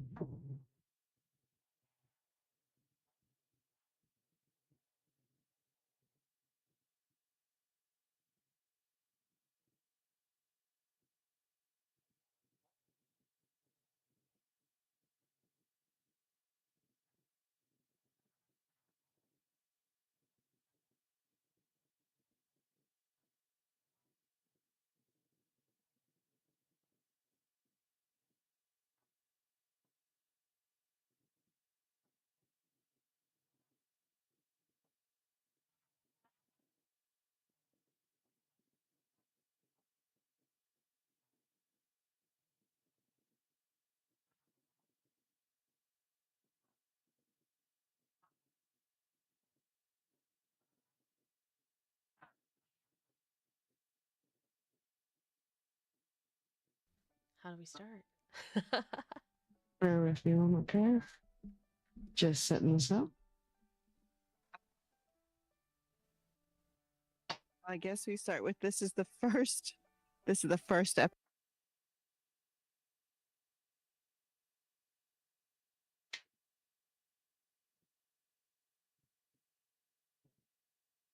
Actively think about that when I'm writing. I just Mm-hmm.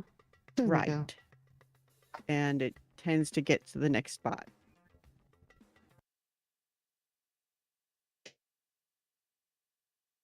Actually, So yeah, it does change with time. But it changes for everybody when you get used to practicing and get used to doing what you're doing. Even without Well, all the other stuff. You just do. You get anybody who says that writing is just this innate talent does not understand the work we put oh in. my goodness, no. I mean, yes, there like talent. I don't know. I have a whole big thing about talent, but like talent is a thing. Talent is Oh, real. It's a thing that exists. absolutely. But I would say somewhere between 80 and 90% of what we attribute to talent in in any creative field especially is actually just learned skill. Mhm. Like like talent is real and it's there, but I think you can get further on just skill with less talent than you can with like a crap ton of talent and no skill at all. Mhm. So yeah. Well, and I think both of us are people without any formal education as authors, like as writers, um, that we're self-taught as writers. Am I correct in thinking that describes Yes. you as well as me? Yeah. I have no formal education in it at all. I learned it all on the job. And so similar to you, like certainly it was working with, for me, the way that I thought about writing changed a lot. Because I had a wonderful critique partner and I had, great beta readers for my books before, for the things that I wrote, and even before I was writing books, when I was writing fan fiction and things like that, I had great beta readers. And got really useful feedback from beta readers and my critique partner, who is amazing and is an amazing writer as well.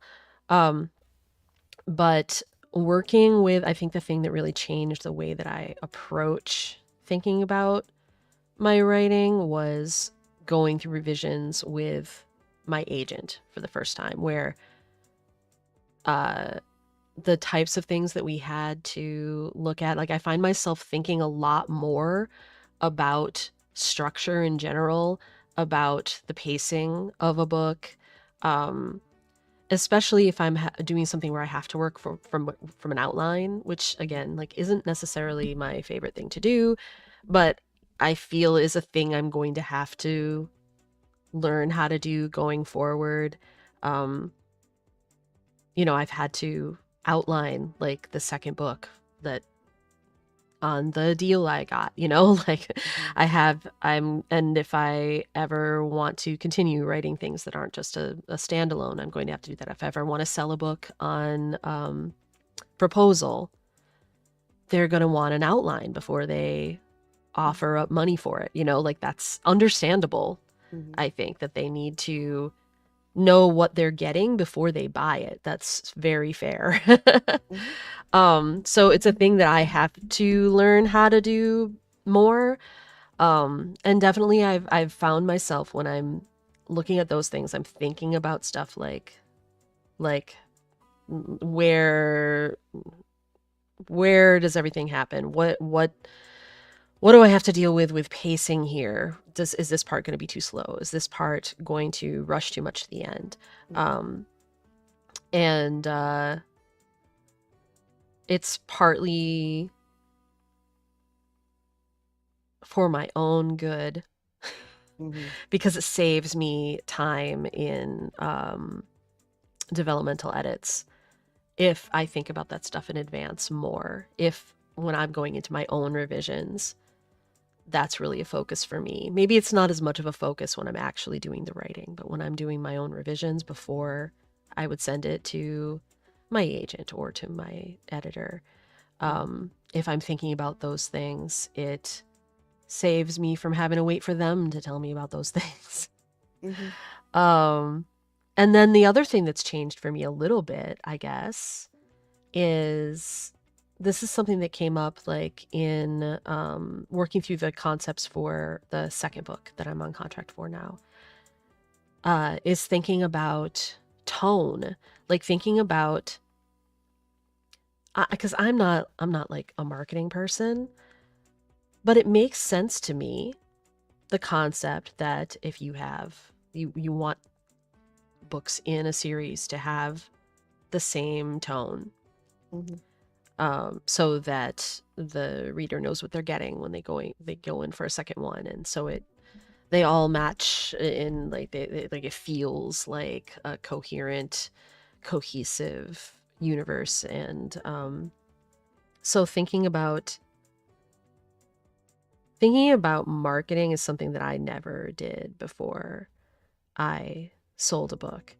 And because changes were made really early on, like the title of the book and things that when I really looked at it, I was like, oh, this is so smart. This title matches the tone of the book so much better than the one that I had. And I can see now how big of an influence that might be in how well the book does, how well it finds the readers who actually want it, because the title will help convey what the book's going to be, so people who get it are more likely to be getting what they were looking for. That's like a thought process that I never even came close to before, until I was working with a publisher where those things are obviously a priority for them. Is like, how are we gonna position this book? How are we gonna sell it? And so I'm kind of thinking about those things for the first time in my whole life. And like I'm like learning it all on the job, because I don't have a degree. I didn't go to school for this at all. I mean, I do have a degree, but not for this. Right. Yeah, I would argue in a lot of ways I do consider myself a marketer.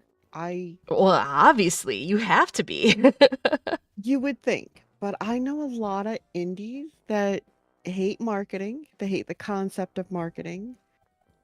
It's part of why when I talk to people, one of the first things I tell them is that they need a newsletter.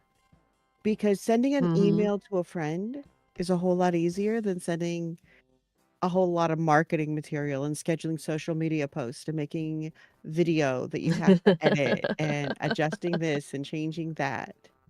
It's a process, but it's absolutely, I find when I'm writing, I don't think enough about marketing while I'm writing. I was just gonna ask if you thought about it while you were writing. I think about it afterwards, and I think that applies for me to just about everything I write. For me, none of us, regardless of how we're going to choose to publish, are going to stick with this when it stops being fun. That's just the truth. When the writing turns into a job instead of that thing you get up and look forward to doing, why would you get up and do it? And yes, most of us understand the concepts of I still have to pay my bills and everything. And so what we'll do is go out and get a job or go out and do the things differently than what we've been doing it. And it just won't fuel the creativity the same way. It's so funny because I maybe have a slightly different feeling about that. Not that like, obviously the reason why, obviously we do this because we love doing it. But since like most of my myriad of professions over the years have been creative in one way or another, have been in the arts, like they've mostly been in the arts. If there's one thing I've learned, it's that no matter how much you love a thing, there are going to be days you get up in the morning and you don't want to do it, but you just do anyway, because it's your job and it is your job. And what you like, so for me, from my perspective, what you want is you want to keep a balance where more of the days feel like the thing you're dying to do and that you're passionate about, than feel like the day when you're like, I don't really feel like doing this today, but I have to. Because I feel like that's just like a part of life is sometimes having to do things when you don't feel like doing them. Oh, for Um, sure. So I think for me, it's like I hope I won't just, and maybe this is like the ADHD talking, or like the awareness of my ADHD talking, but I don't want to quit when I am having like a period of time where it doesn't feel as fun as it used to, because I feel like most of the time, like, you can work through that period and it gets back to being fun again. And then there's certainly parts of it that are more fun than others. Like there's absolutely parts of writing that I enjoy more than other things, but like you have to do them all to have a book. And Have you so yeah. ever What were you saying? experienced creative burnout?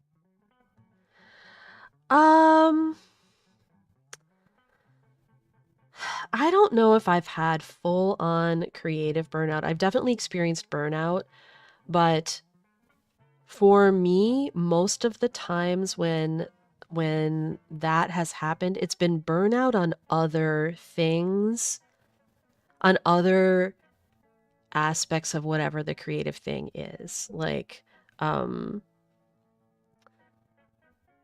when I was, so this isn't about writing specifically, except there was always a lot of writing involved. Like, for instance, when I was running a teen opera workshop, and the creative parts of it were what I loved. I loved putting together, I loved like rewriting an opera with my students. I loved working on it with them. I loved rehearsing it with them, staging it, like going through the really difficult but so rewarding, so incredibly rewarding process of getting that deep into a piece of art and like living it on that level. And I would, however, because I was running it mostly by myself, like there were people I hired, like musicians and other artists that I hired to like help me work with the kids and like help me put the show together. But in terms of actually running the program, I was doing it all by myself. I got so burned out on trying to get funding, like the constant battle for funding, the constant battle for getting a rehearsal space, getting a performance space every year, and like everything being down to the wire, getting certain technical roles filled that like we would have people and then they would drop out. And like there were aspects of the process that I got super burned out on, and it would make the parts that I loved feel harder. And so like I would get burned out, but it wasn't the creative part that I was burned out on. And I think that with writing, I haven't gotten to that point because I haven't been doing it professionally as long, so I haven't had that like kind of pressure on me as long with it. But I feel like when I start to feel incredibly stressed and feel burned out, it's because I am stressed out because I don't have enough time to get everything done. I'm stressed out. Like if I just had all the time that in the world and could work on things like in the way that they felt the most organic, and like work on things like in those like amazing spurts of joy and productivity that come along, instead of needing to push myself because there are deadlines or because there's, this or that, and like money needs to happen and this needs to happen. And I would never get burned out on it. I think I get burned out from the other stuff. And that's half of the reason why I decided to take the path that I did, because I don't want to be in charge of the marketing. I don't want to be in charge of selling the book. I don't want to be in charge of that. That stuff stresses me out so much. I can see that. I can understand why. Especially when you're going through the learning process and learning what's involved. It's not like you wake up and you just know. And so it's a growing process for sure with all of that. That said, if I didn't have deadlines, I wouldn't get things done. Which is maybe another reason why I took this path. It's like I'm like, oh, if only I didn't have to worry about time, I could just enjoy writing all the time. Okay, yeah. But if I don't have deadlines, I don't get things done. So it's like it's that ADHD thing Mhm. where like you require structure, but also you hate structure. Mhm. That great. like battling itself like just constantly in Mhm. my personality. Yeah. Yeah, I get that. I can relate. I know the reason why I brought up burnout is because it's something that I find a lot of people don't know how to manage. And when you go through Mm. creative burnout, at least in my experience, it's much worse than any regular burnout. And I say that only because as a creative, being creative is my lifeline. That's my sanity. That's my, I don't know what I'm going through today, but if it's going to be stressful, let me sit and write. Right. And that might become a throwaway piece that I just put out or not put out. It might become something completely random that I just never use, but it purges whatever chaos is in my mind. And when you can't even do that, it's like somebody Mhm. took away your oxygen. It's a challenge. Yeah. But So what do you do? How do you manage it? well, I didn't manage it the first time. I crashed, burnt. It was ugly. Oh, it got really ugly. Um, uh, when it happened the first time, honestly, we ended up homeless, which was Oh, not a place a single mama wants to be. no, it is not. Uh, No, it is not. but it was a hard lesson. And Yeah. since then, the way I manage it is first of all, I pay attention that it's coming. Like I pay attention to the burnt, the feeling of overwhelm that you go through before you are really burnt out. Mhm. And then I also shifted mindset. And I only mention this because I think this affects our writing in a lot of ways. When you are in a state of, I'm not enjoying this, I'm not loving this, it's reflected in what you write. And so Mm. when I was writing during those times, I found it a significant challenge to do a lot. What I actually did to try, because writing was how I was making my money, I had to still produce something. Right, So right. I bought, I had somebody who was selling the rights to essentially license already written books, and I rewrote them into my voice and universe. So kind of gave me a starting place, and then I reworked that. And this I don't know what genius put that idea into this author's mind, but I thank them every day because they got us out of homelessness because I couldn't even write my own stuff. Like I couldn't.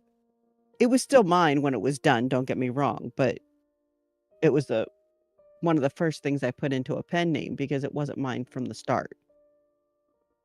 And their willingness to license, and they licensed this in bulk to a few people, and they were all short stories, but that was the way I got through that particular period. But before since then, the coping process has been, so I can, what I'm saying is I can rewrite because I'm not trying to do the creative process from the start when I'm Right, like right. that. Um, but I have learned that rewriting can also apply to my own work. So if I've got something that I thought was a great idea, but I couldn't flesh it out at the time for whatever 101 other projects, that's a good time to go back to those and revisit them and refix them. But ideally, you don't hit the creative burnout in the first place. Ideally, you're paying attention, you're making adjustments, you're changing your mindset. That's part of why I treat marketing and all the business stuff mentally very separately, and part of why I have no problem with the marketing, because to me that's the job, that's the work, that's the hard part. Writing, editing, revising, making a pretty book, that's the fun part. I find that if we are not taking care of ourselves in our writing process and keeping the things that we find to be work separate from what we're doing in some way, for you, it was the path you chose. For me, it's the way I treat it. It's the separation that I make for myself. If I'm doing a lot of writing, yes, I do a little bit of marketing, but it's not my focus that day. It keeps them Well, separate. and I think something that you said was something you said there, like pinged something in my brain for me, because like I would say, while I haven't experienced something with writing that I would describe as creative burnout, I definitely I've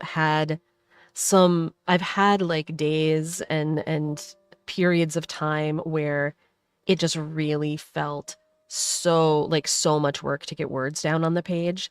Now that's always like a lack of focus problem for me. Like I think it comes back to ADHD and just not being able to focus, or maybe sometimes it's because I've gotten to a place in a scene where I'm actually not sure what to do yet, and so my brain is the ADHD is trying to like back me off from it and Mhm. be like, you don't need to do this anymore, it's getting difficult, walk away, walk away, walk away. And I'm like, no, I would like to finish it. um Mhm. but certainly a strategy that I have for dealing with that is getting the words down in the painful way as much as I possibly can, finishing the freaking scene, even if it's terrible. Mhm. Like, even if it's wooden and it doesn't feel good to me at all, and it's not something that I want, because drafting is so much harder for me than revisions are. And it was kind of like you were saying that, like, one of the ways that you got through your creative burnout was like where getting yourself into a position where your job was like doing the revisions, not like doing the editing Mhm. of it, and not having to do all the drafting, or not. So I do all the drafting in this really painful way, get terrible words down on the page that feel wooden and not like my voice and not good at all. Mhm.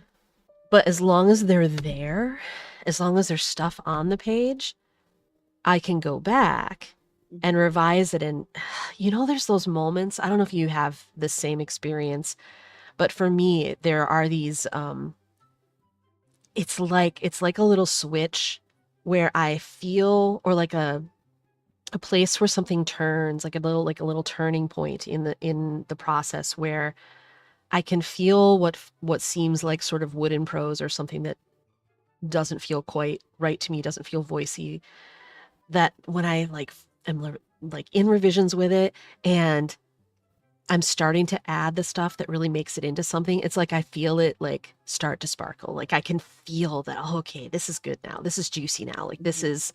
this is what I want now. Like that place where it switches off from being awkward to being really like the exact vibe and feel that you want. And that's such a great feeling.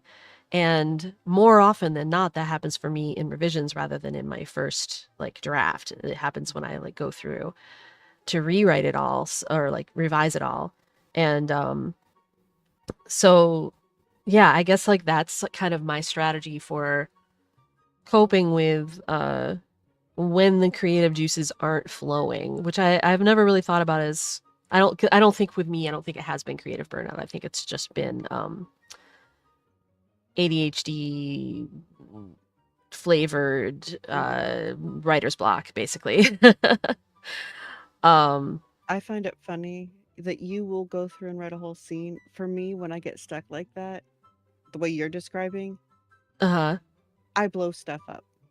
Usually literally. like, Like wait, in the book or IRL? in the book. Okay.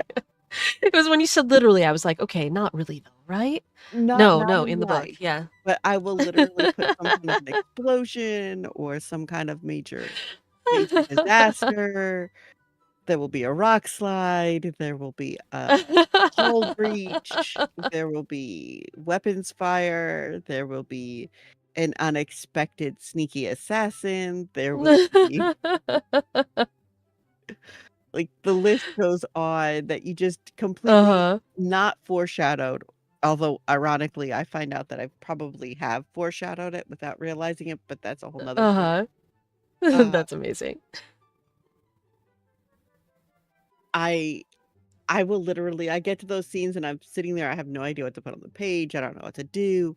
I know I need to move forward. If and I don't always write in order, so there's that too. So if it's really I don't really have anything at all, but I have something for another scene, I will write what needs to go there kind of in brackets so I know what I'm looking at I do when the I same see that, thing. Yeah.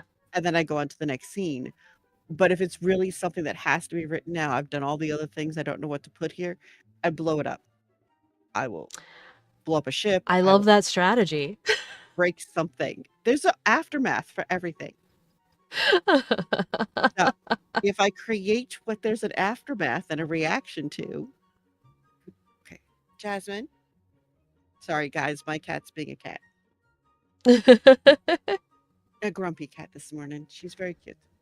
We're all slightly grumpy cats this morning, probably. I have too much fun talking to you. I also do, and I know like we have to like keep this from getting too long because we don't want to we have to cut down on, you know, how much we send to our editor to try to make a podcast length thing. What were you saying? It's a good thing he likes us. Yeah, it is a good thing to do. But that's so interesting to me. I feel like I wanna take that in. I'm gonna be thinking about that now. Blowing things up when I mean, you know, usually I have to be a little careful about blowing things up too often because I am writing for teenagers. And we do I feel like I have to be mindful of trying to not what am I trying to say? I don't want to encourage them to blow things up unless it's in a metaphorical sense. Oh, in my But protective series, the first explosion, if you will, was actually a bug bite. I see. That's my young adult series. At least the ones that's going to be morphed into all the other things. That one's a adult. I've got a lot going on in that world that is not out yet, but we'll talk about that in another podcast. In my Protector series, I do keep that in mind. So it's not an explosion in that I blew up a part of the building. In that case, the character it is a metaphorical explosion. Yes, she got a bug bite from a bug she's never encountered before, and had a very bad reaction to it. Is she into insects? No. If she's into insects, I need No. If she was into insects, I was like, oh, I gotta read this book. I have a character in a book that I hope you guys will see sometime who is into insects. Now this Sarita character she is the oldest child. The way one of my readers put it is that she's the child of a she put it family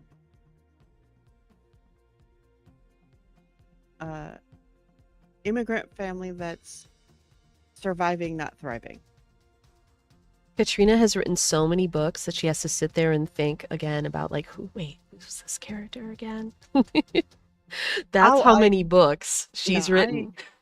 Sarita is a character that is very near and dear to my heart. She is a brilliant character. I absolutely love her. She's gone through so much. Her poor author, or the poor character, has got a terrible author that it just absolutely tortures her. And she comes out more resilient than ever. I love Sarita. So to kind of like, all right, so if we're thinking about wrapping things up here,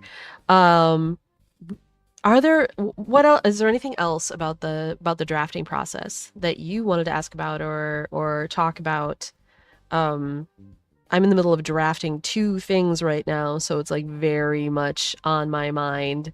Drafting, pain, drafting. How are you keeping them separate? I'm working on them at completely separate times. So basically, I carve out like I'm working like right now. Well, I'll just be upfront. Right now, I'm working on finishing the short story that we're gonna be. Oh, my cat is standing in front of my model, by the way. So if it's frozen, that's why. It is frozen, and that is why. Hello, Embercat. Embercat has joined the podcast. Um, I basically stopped writing the other thing so that I could finish the short story, and then when I'm done with that, I will go back to the first thing. I do need to keep them separate. Like I despite the ADHD, I feel like my brain wants to live in one universe at a time. So I just kind of like immerse myself in one and then later immerse myself in the other one.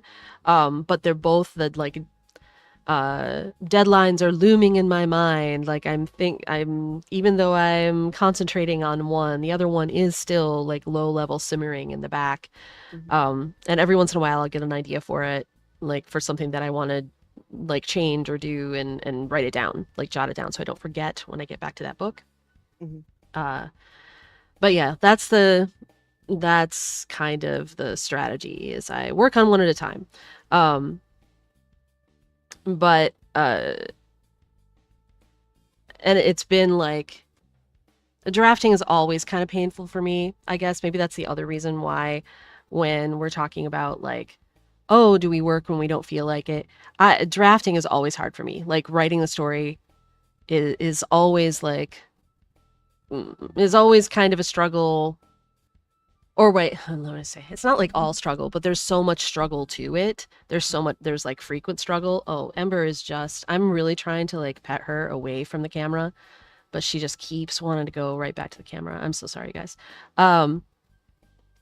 But yeah, there's so much struggle to it that it's kind of always like a stressful experience. So that's why I'm like, oh no, I push through this and then I get to do the really fun part of in the revisions, like really making it feel alive, and that feels so good that it's worth all the struggle that comes before that. It's worth the drafting struggle when I have like those moments. But yeah, that was a long answer to your fairly simple question, but there we go. I just find that part interesting because some of us, I find, do not work on different worlds very well. If you go on Twitch, there's a writer. His name is Kindar. He goes by the Tiger Writes on Twitch. Oh yeah, Uh, I think I've he, met the Tiger Rights. I yes, think. he will write sometimes 3 different projects at once, and he's got them on his schedule when he's writing them. I am still amazed that he does that and does it so well. That I will write, for example, I'm working on the revamp of Protectors. I have 5 or 6 stories in Protectors. I am so sorry if you guys are hearing that train. I have like 5 or 6 stories in Protectors that are in that universe, but not necessarily connected. I have stories that are absolutely targeting the more adult market. I have like the Protectors stories themselves are a young adult. Uh, it's I've got some that are potentially ancient stories to the same universe. No one said I had to be sane about this, but it's all in the same universe. I can see. I mean, I can see the even. I can see the as an the ADHD appeal of working on several projects at once and just like scheduling them out. And I think where my own brain doesn't work with that as well is like it's hard enough to get focused on one thing, let alone like trying to switch focus on a schedule from one thing to another thing to another thing. So I think like I would find that really difficult, but I can also I can see the appeal of like if you're working on 3 things at once and you're never working on anything on any one thing for too long at a time, you'll surely never get sick of it. you're not going to burn out on that piece, you know, you're not going Mhm. to. So I can definitely see the appeal. Yeah. Um, I so I just think, yeah. I'm Oh, just yes. always Sorry. amazed by that ability to me. If they weren't Yeah, in the I'm same amazed universe too. for me, I slow down so hard. Something doesn't get finished. So to wrap this up, like I would like to ask the viewers, the listeners, you guys, tell us in comments about your own drafting processes. I'm always really fascinated by how different people write. Um, And how do you and deal with those stuck spots? How do you deal with yeah, parts I blow up and MJ just writes through and creates a structure for? How do you guys do that? I am quite yeah, curious. definitely let us know. And I look forward to having more conversations like this going forward. And we'll probably be back next time with another slightly more business focused episode. But at the same time, like notice how the business just like it creeps in no matter what. Mm. Like this was a craft talk, and yet it really is the way that we deal with our craft is absolutely influenced by the way that we conduct our business. Mhm. And So I guess it's just you can't totally separate them. looking forward to hearing what all of you guys think about that. If you're on one of the podcasting locations, just leave it as a comment, a review, and on YouTube, the comment section down below. And thank you for hanging out with us today. And thank you, Katrina, for talking to me It's been a so pleasure. early in the morning. I'm amazed how well this works, so we'll have to keep this in mind if we need to. Yep. All All right. right.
Hello and welcome to Two Cats Writing Podcast.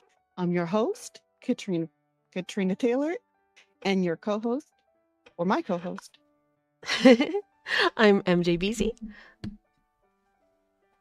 And I think that's the perfect introduction for our topic today.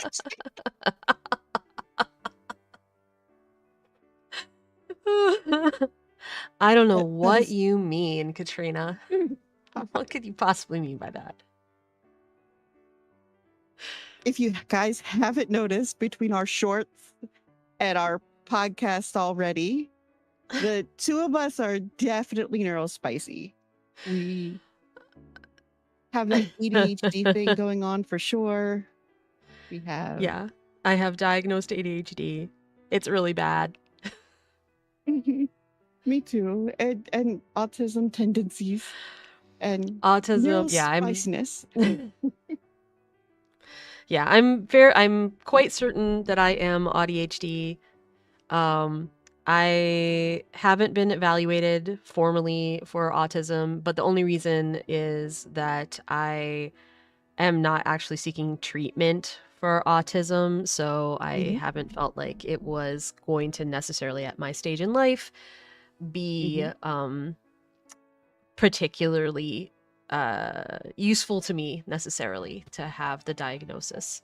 But I have reason to believe that it is there. But I do have diagnosed ADHD. That was a wild process.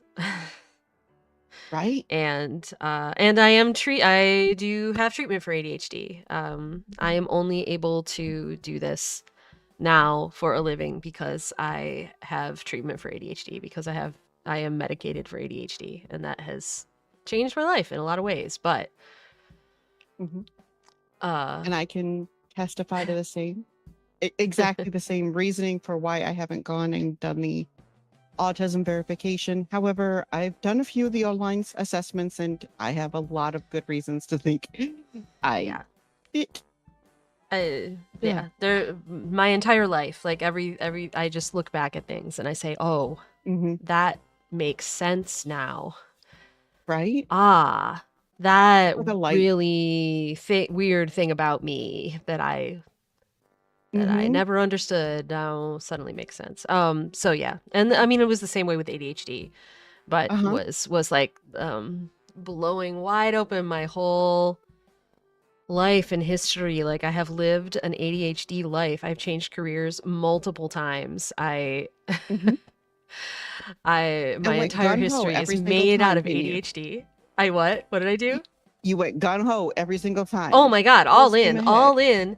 And most of the time, had succeeded until I decided to leave the whatever the thing was. So I've done well in all my ADHD careers until I didn't want them anymore. And one of the great things about one of the reasons why I wanted to seek treatment for ADHD is I didn't want being an author to become another one of those things. I didn't want it to be another thing where I wrote one book, sold one book, and then lost all interest in being an author and went off to do something else. So being on medication, besides, other improvements in my life and, improving my focus in general, helps me to power through the difficult parts about being an author that are the things that would typically be the precursor to me losing interest in it and moving on to something else. So it's helping me through the hard parts. And with that in mind, we're here to talk about deadlines, friends. With and managing it with our neurospiciness. And we have both had we have different kinds of deadlines as authors that will absolutely overlap in both types of publishing. And one of those is the self-imposed deadlines. And we all have them. I think just by being authors, we get it in our head. We want to get this story done by next spring, or we want it done by the end of the month. Or if you're truly ambitious or a little bit ADHD and determined and block out the rest of the world, you might want to try to get your 40,000 word book done by the end of the week, which has happened at least once in my life. Actually, maybe it was 60,000. It was 20, 40, 60. Yeah. It was, it might have been like a week and a half, Yeah. but it was 3 different novellas is what it turned into be. Yeah. And it can be done. Do I recommend it? No. No. I also do not. It's kind of funny. You know what's funny, Katrina, is that so many months ago when we originally settled on this as a topic for the podcast, and we were going to record it. And if you guys don't believe we have ADHD, you should know that it was many months ago that we decided to record this episode, and now we are finally recording it. But I wrote down notes for myself, and the first note I wrote down on ADHD and deadlines was deadlines. I need them. And that is absolutely true. Like, if I don't have deadlines, it is hard for me to get into that ADHD, gotta get it done, the deadline is coming up mindset, that like emergency hyper-focus mindset that sometimes we rely on. I need deadlines, but I will say that the deadline that I just got off of, which was, do you want me to talk about it now at all? Yeah, this is fun. You're just getting off of a big external deadline. And yes, I do want you to talk about it. And I am in the middle of an internal deadline that's slightly motivated by external because I have a lot of other projects and I'd have no idea what it means not to put 100 fires in the iron or 100 irons in the fire. I am totally living this episode. Go on. Tell us about your fun external deadline. So yeah, I just had a deadline, and like I need deadlines. And actually my issue with this deadline was that I should have asked for a deadline, for an earlier deadline. I should have asked my editor for another deadline. So here's the thing. And hopefully by the time this podcast actually airs, and in fact we might have to wait to air this particular one for this to be true, that the book in question will be like publicly known to be in the works. So hopefully by the time this goes up, that will be the case. But anyway, it is public knowledge that regardless of when this is, it is public knowledge that I originally got a 2-book deal with I Was a Teenage Death God. It may be less public knowledge that the second book is that it was part of for Potterville duology, that the second book is meant to be the second half of that story. In my contract, like, it had dates for when the contract states a bunch of dates, and then there's a schedule that also I get from my editor for each book. But there was a deadline scheduled for when the original draft of the manuscript for the second book had to be delivered to my editor. And there was another thing that had to happen before that, which was I needed to write up a formal proposal. Like we had when we signed the deal in the first place, like I had to give my editor basically kind of a summary of what I thought the second book was going to be in order for them to even acquire the book. But in order to get the go ahead and write the whole book, I also needed to do a proposal, which was going to be, it would be the first few chapters of the book, first 50 pages of the book, I think is what they wanted. And it was either 30 or 50. Anyway, it ended up being 2 chapters for the way my book was. And then an outline with all the rest of the chapters there, with every other chapter. Now, I talked about this in a short that you will have probably seen prior to this, folks who are here. I I'm a pantser. Like, I typically do not outline a book before writing it. I Mhm. just start writing a book, and wherever it goes, like, I discover it. I'm a discovery writer. And wherever it goes, that is where the book goes. This does not fly in a situation like this. If you're selling a book on proposal, it does not fly. Like, for obvious reasons, understandable reasons, before an editor acquires something, before a publisher buys a book in advance, they need to know what it is. Like, that is Right. totally fair.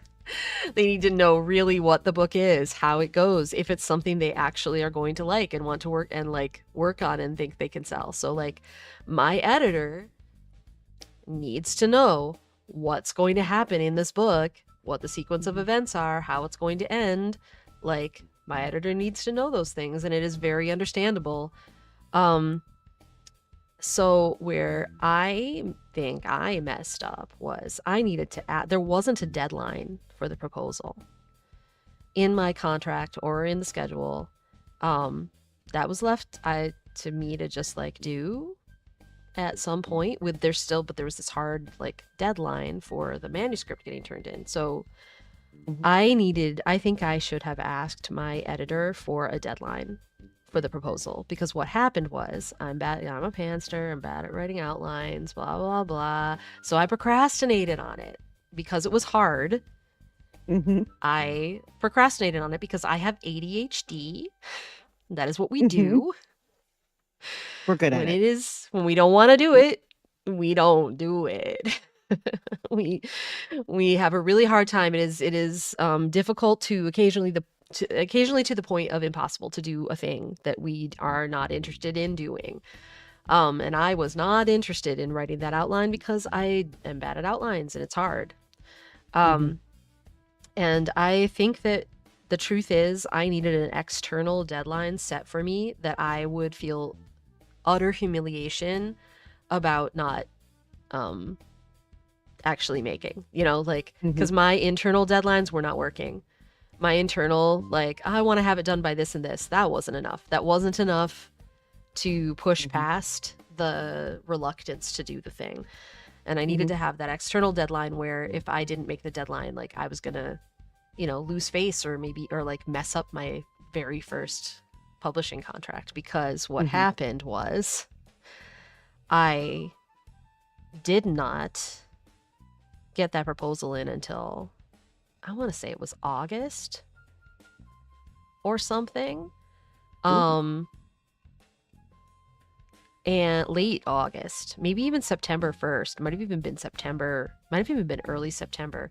I kept saying, no, I gotta write the short story for the podcast first. And then I was like, Mhm. what are you doing, MJ? What do you even think you are doing? Not Uh-huh. prioritizing your publishing contract. Like, you need to do this. And so I switched gears. And I was like, Mhm. I'm gonna get this done by this time. So it was quite late. So I believe that I got the go ahead to start writing the full draft. And I only had 2 chapters written that I could send with the proposal, right?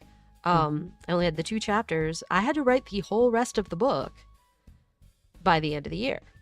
Mhm. And, there are people who are fast writers who, for like, that's just nothing to them. Like, oh, whatever, like 3, Mhm. 4 months to write a book, no problem. Mhm. I have written stuff that fast, but in general, I am not that fast. Like, when I Mhm. have written that fast, it's been because I was so into the thing. Mhm. Like, I wrote most of I was Teenage Death God originally, like, in a 3-month period. Like, I wrote Mhm. the first 2 chapters and, like, maybe a part of another chapter after that, and, like, procrastinated for months and months and months, and then, like, finished writing it all, like, really fast, like, at the end of Mhm. 2019. But that is not the norm. That is not the norm. It takes me a freaking long time to write a book. What was I thinking that this was giving me enough time? Mhm. Now, before you start worrying, I did make the deadline, but it was so much pain. So much pain. Mhm. I spent the last 2 weeks of December, like, so all through Pushing. Christmas and all through New Year's, writing like basically all the time. Like I took Mm-hmm. I took almost no time off for the holidays. My spouse, like basically I just disappeared. I didn't exist as a person for like 2 Mhm. weeks because all I was doing was writing my book. Mm-hmm. And I finally emailed the draft to my editor at 2 a.m. Before it was due that day. Like That they were is coming back awesome. to their desk that day. Mhm. That is so ADHD. It was so ADHD. And also, like I think that it is fine. My editor is great and sent me an amazing email the next day Mhm. about it. Obviously hasn't read it yet, so like I still could get it. It could be when I get my edit letter, it's like this is garbage and you need to start from scratch, or even like we cannot publish. Like this is not gonna, we're not gonna be able to do this. Like it could be bad, but I think more likely it's gonna be we're gonna have a lot of work to do, but it's doable. Because I would say I did not have the time that I really wanted to like go back. Like by the time there were things, because I am still a pantser, because I am still a discovery writer, there were things that I like brought into the book during those last 2 weeks, like that I discovered like 2 days before I had to turn it in. Like, oh my god, I got this great idea. I'm gonna write this in, and I did. But it would be better if I had then like still a month to revise that and like really work it into the plot, like really work it, like really go back. Like I would not say that the draft I turned in was the thing I would want, because I wrote like, I started writing it, I started working on it pretty hard after like September when I got Mhm. the go ahead, but like I did not get as far as I should have. And by the time it came to those last 2 weeks, I still had like 40,000 words to write to like get to a Mhm. word count that could be considered even remotely like okay for YA, like Mhm. so it's underwritten. Like so I've turned to this manuscript, but it is probably gonna go up in word count instead of down, which is the opposite of the way my books usually go. Usually I'm like, Mhm. oh, hi, my draft is 90,000 words.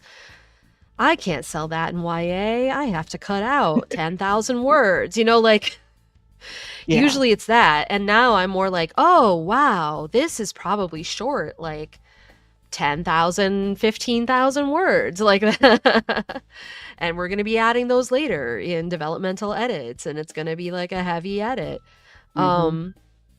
Like I don't think it's bad. Like I read it and I love a lot of it, but a lot of I'm like, this is not the clean kind of. This is not as good as I would have liked it to be on my very first Right. contract. And I sent a bunch of notes to my editor with it when I sent it in, like of the things I thought were problems I saw that we probably would want to be solving along the way, and then also like this is my first time writing a first draft under contract, and I learned a lot about managing my time. And they Uh-huh. were so nice about it. Yeah, they were so nice about it. They were like, yes, writing under contract is such a different beast, and like Uh-huh. like they are so kind, and I feel like the editing process is going to be great, and I think they're brilliant, and I'm really excited to hear everything that's wrong with my book and what we have to fix, because I think it'll end up being a great book. Like I'm excited for working on this book with them. I But think that's man, awesome. that sucked. Don't do that, you guys. Yeah, seriously, don't. But it is very ADHD, and it is very much a know yourself thing. You knew Yeah. you should have had a deadline for turning something in I shoulda. sooner so that you can get to the next step sooner. Yep. In my case, I know when I'm dealing with the deadlines, and bear in mind that my motivation is very different because of the choice of business that I'm in. I get paid differently. I'm not on somebody else's schedule. If I don't Right. release a book, money doesn't come in. If I don't release the next story, we go broke. And for some reason, I like eating. So do my Weird. cats and everyone under my household. And so they like it when I release a book and make a couple of dollars and can, pay for food and stuff. And Wow. so, That is yeah, wild, Katrina. right? So this is where it gets complicated for me. When the Yeah. ADHD, I'm going to call it a flare up. It's not a flare up. It's just that I let it take over for whatever reason. Life gets distracting or stressful. Yeah. Circumstances, situations beyond my control start to interfere, and the ADHD gets intrusive. This is actually where Twitch initially started for me. I already get up at Mm, crazy in the morning anyway, and I write. same. And I sit there for 2 or 3 hours normally and write. And that was my schedule for years. And then I saw people on Twitch doing it, and I was like, well, why am I not just doing that? Because the accountability means I will actually be writing. And so that became my deadline mitigator. That became my accountability partner. Everybody I talked to on Twitch. And so now I started, like, around the same time I started streaming, I started doing this other challenge that I'm doing in January. Because usually by the end of the year, everything I plan has gone off the rails, and last year was no exception. We both know, like, my That's last 2 so months real. were insane, That's so real. right? Yeah. So I start every year with a short story a day challenge, and it is literally write a short story every single day for the month of January, without fail. Are I they am good short shaking my stories? head. I am shaking my head so hard right now. Like, oh, no, not me. Never, never. I'm so impressed. Continue. I started doing this actually in July of 2019, and I started off doing it twice a year. I just didn't think I was a very good short story writer. I'm probably still not one of the best, Ah, but this forced me to improve. yeah, And that's one way to do it. so I did it in July, and I did it in January, and then I did it in July and January for another couple of years. Then we did it in September and January. And I've given you a preview of some of the big things that I've got going on besides this year, and I will share more of that, I'm sure, over the course of our podcast. But with all of that in mind, I wanted to make sure I was at least getting January in. We're going to start the year off right. We're going to start the year writing every single day, but not just writing, but proving to myself I can get to the end. Because as silly as it sounds, I need that reminder that I can end a story, that I can complete it, so that A, the imposter syndrome doesn't take over, and B, I don't let myself get distracted. Then I I think that complicate it. And I also have a novella I'm writing at the same time. So that's just, I can't even. I mean, I think that is, maybe we all need that. I don't know. Maybe it's just, I think with ADHD comes a lot of imposter syndrome because we spend a lot of time doubting our ability to finish things, doubting our ability to follow through. And because there have been times when we did not and like couldn't, or but I think that I you know, I haven't written as many books as you, obviously, or even close. But I still constantly need that reminder that yes, I can finish a book. Like, even as horrible as that deadline experience was that I just had, that I'm hoping next time around I will do better. I will manage my time better from the beginning and not get myself into that situation. Because this is why we've ADHDers, dragged you into the writing community.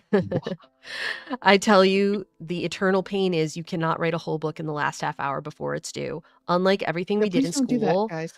unlike everything we did in school and all the stuff that we have done at work over the years, I love. we you remember in actually high can't school? just write the whole thing before No. it's due, the half hour before it's due with a whole book. It doesn't work. It doesn't work. It's too big. Do you remember in high school when you thought 500-word essays, 1,000-word essays were so hard? I would say I didn't think they were hard, but that was because I wrote them the half hour before they were due when I was in like major hyper focus. Like I was in, and so I'm like, yeah, concentration is my superpower. I'm so great. Ha ha ha. I can write this whole thing right now and I'm going to get an A. And I did. but Uh-huh. that doesn't translate to whole book. That does not.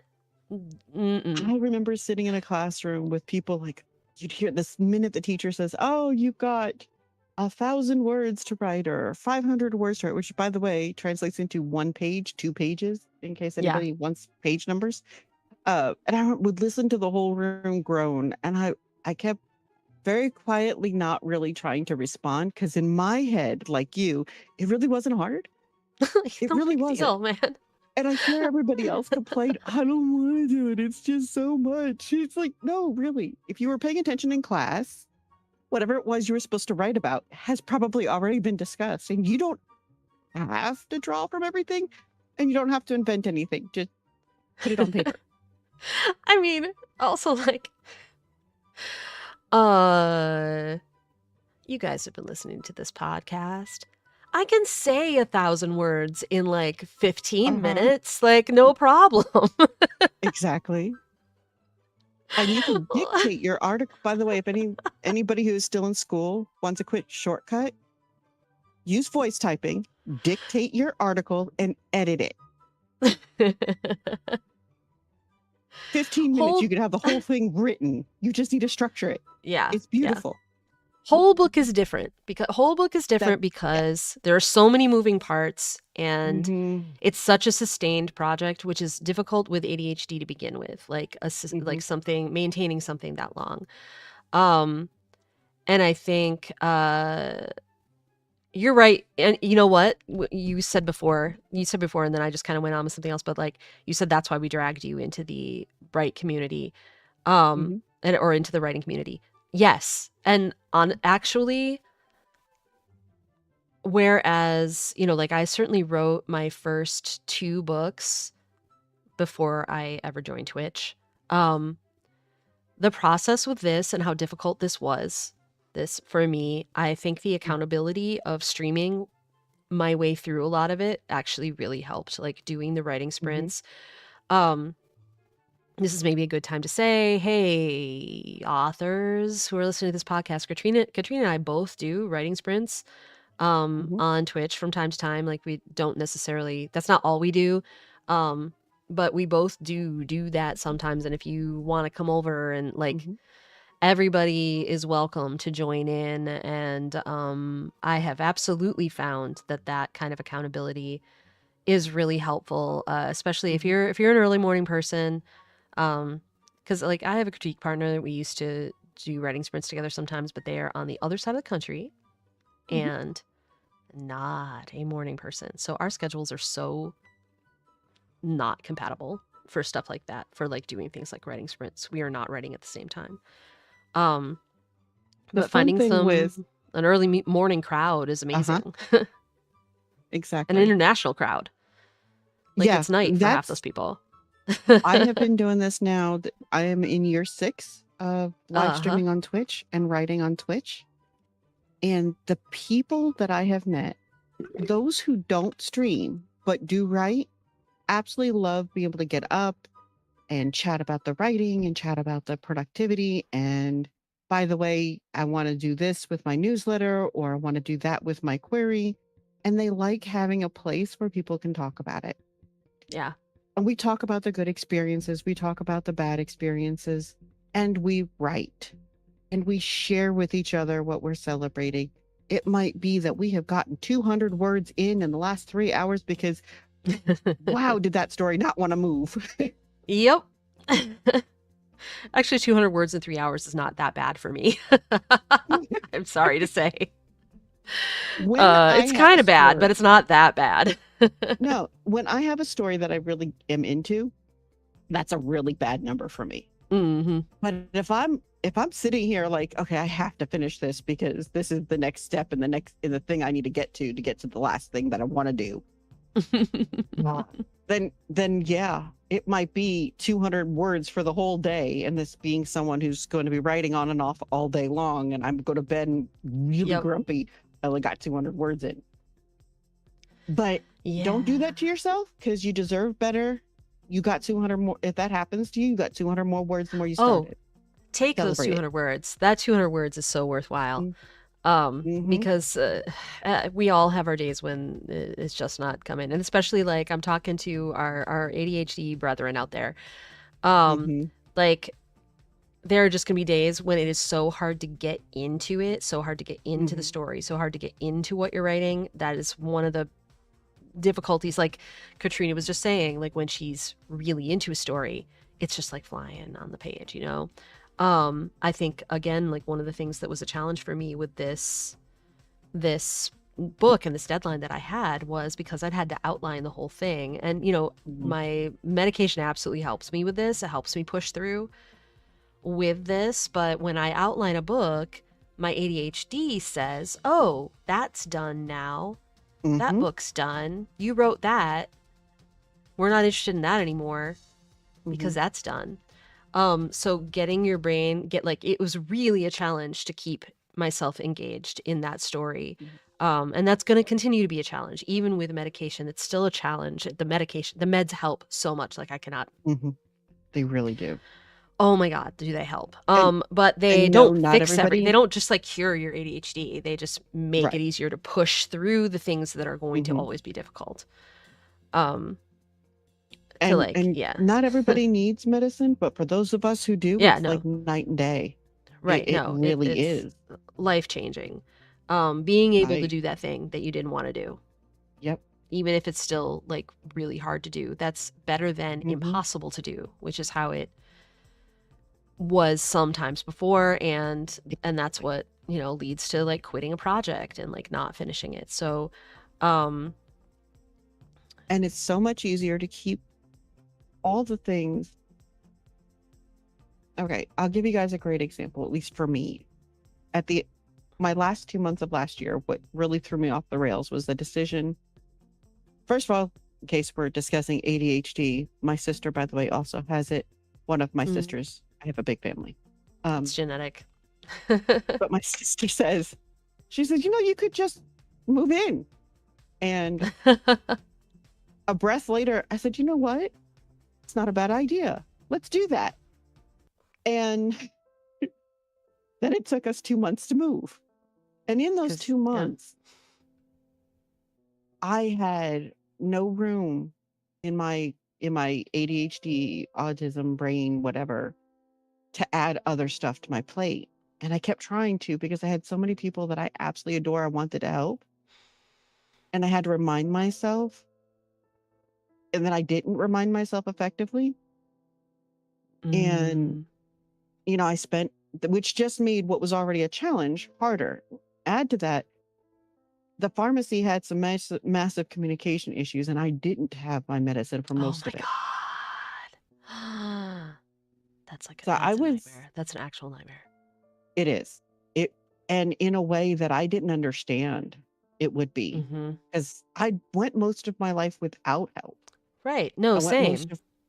most of my life managing it, and then all of a sudden I've had it, and when it's not there, and I'm going through that kind of stress, it just turned into a lot of really ugly stuff, like in the brain. Mm. Because so I'm confident because I get this with other things where I will get to the point where I don't necessarily need the medicine to get through the hard stuff. But Mm-hmm. that's not where I'm at now. And that's as okay as it Yeah. was when I didn't need it. And it's a beautiful thing to be able to recognize that. And I wish I had known sooner for so many reasons, but I don't know anybody who has found out as a grown person that they had ADHD that didn't say, I wish I had known sooner. Yeah, right. No, we all wish we'd known sooner. Because we think back at all the things that were so hard and they could Mhm. have been less hard.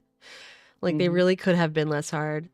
Um, I think like where the ADHD comes in for me is it's like I have that delicate line between like needing absolutely requiring structure and absolutely hating structure at the same time. Mhm. Like the autism wants structure, the ADHD hates structure. Mhm. Um but so like finding that perfect balance of like this is the right amount of structure that puts me at my like maximum productivity capacity. Because if I don't set aside times that I dedicate to writing, then I feel guilty all the time that I'm not doing it, especially if I'm on a deadline. Like if I don't say, okay, well, I'm going to do it for this amount of time, and then during this other amount of time, I'm going to do different things, then the entire time, anytime I'm not doing it, I feel absolutely guilty and it leads to burnout. Mm-hmm. And it's bad. So like for me, I do have to have like some kind of a schedule, even if it's very vague, even if it's just like saying, okay, I'm gonna like for these hours, I'm gonna work on this, and then Mm-hmm. I have dinner, and then after that, the time after that is like for my spouse and for like playing games together and like doing stuff like I do other things there or whatever Mm-hmm. is going to happen then. Because otherwise I can't enjoy any of those things because I'm like, I should be writing, I should be writing, I should be writing all the time. Oh my God, I have a deadline. Oh my God. Mm-hmm. So finding that way, finding that like whatever it is for you, and it's gonna be different for everyone. Finding that way to make yourself a schedule that sets you free to enjoy your life and Mm-hmm. do the stuff you want to do, I think is maybe sometimes the biggest challenge. And then we all fail at it sometimes. Like I consider the place I got myself into with this deadline as like I failed at time. I failed. So I was not comfortable and I was not happy and I did not have a life and it was bad. And hopefully I can stop that from happening again. But if that happens to you, you guys, like, it's also you didn't. We can come back from failure. There's another Exactly. chance. I don't know about you guys, but I knew I grew up with it stuck in my head that if I wasn't perfect, I wasn't good enough. If I didn't do this exactly right the first time. Did you know that most people don't actually know what right is the first time? That, like, that's just not how we work. And it's not you can tell me how to do it right and poof, I just know. Kids, that's not how anybody works. So it's okay if we don't hit the mark the first attempts we make. And it's okay if we don't finish that book by that exact deadline every single time. And it's okay if you listen to the sound of the deadline as it goes wishing past your head. I've done that a few times. Even in it's slightly But less okay in traditional publishing, except that like every author that I know who's further along in their career, every traditionally published author who I know who's further along in their career than I am has had like deadline extensions. Like they've, mhm, they've requested an extension. There's usually time built in for that. Like the publisher has time mhm, for that to work.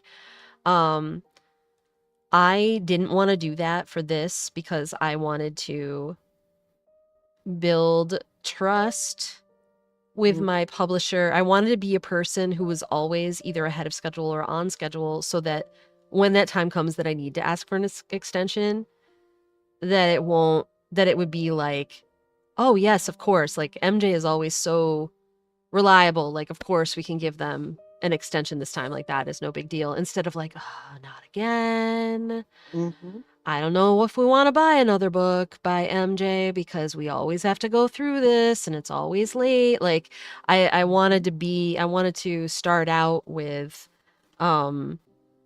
fulfilling my obligations to the letter, like my contractual obligations to the letter, so that later on if I have to ask for some leniency here or there, like nobody would resent it. And that was my plan. But nope, you delivered. I It did. may We'll not be see. polished, We'll but see it's there. how, right. We'll see like how like this is my first time uh submitting like a first draft of something like Mhm, even when I was querying, I would think like I had been through like huge processes with like beta mhm, readers and critique partners and stuff before a thing like went out to agents, you know what I mean? And mhm, then before we put my book on sub, like my agent and I like revised it together. You know, like there was a mhm, process and like so it feels very vulnerable having this very, very, very first drafty thing go Mhm. to my editor at my publisher. And I don't really have any, because this is my first time doing this, I don't have any experience about what happens, like if, like what, I don't even know, honestly, if I fulfilled expectations with this draft. Like, I won't know Right. until I get my edit letter. I Well, think some that's of it's true. really good, and then I think some of it's a little bare bones, and I do think that there are Mhm. problems and it has some stuff missing that I some of it I have an idea of, but I also hope my editor's going to have like some amazing ideas. Mhm. Or even just say this isn't working and that's going to be the catalyst I need to come up with an amazing idea. You know, like that Mhm. often happens too, but yeah, so like, but forgive yourselves, you guys, like cut yourself some slack. Mhm. And our ADHD brethren out there, like you can do that. Like I know so many authors who have ADHD. It is so common for people with ADHD to go into Mhm. creative fields like this. Well, it fits our neurospiciness. It gives us the room to do all the things that are going to keep us engaged. Part of the Yeah. reason why I can say I've got as many books I've got out is because I test them on different genres, different pen names. I create different Mm-hmm. opportunities for reach, and therefore I can't get bored. My brain doesn't get bored, and if I start to get bored, as one of my shorts said, then I blow something up. And you Always guys can go works. back and it does every time. There are consequences in every story. Something explodes, the house catches fire, the ship Mm-hmm. blows out, whatever is going on, something Yeah. drastic. It's beautiful. It always is fun to torture our characters when we It is. need a little excitement. But also remember, if you get yourself into habits and structure and practice, you don't always need the explosions and you don't always need the medicines. You need the things that work best for you. Yeah. And that's what MJ and I have found for ourselves. That's keeping us going doing this is we found the rhythm that works for us. And it's a process, but it's a good process. And it's a learning curve. And I don't listen to the deadlines disappear past my head as often as I used to because I learned how to fix that. And I don't go through a lot of the deadlines being challenging in other ways for me as hard as I did before. But what worked for me was getting up every morning and live streaming with all of the wonderful people on Twitch and writing for 2 to 3 hours a day and committing myself to active writing. And for me, that's different than committing myself to active business because marketing, editing, book covers, all the things that come with it, that's a different monster and it is not the same thing as writing. So true.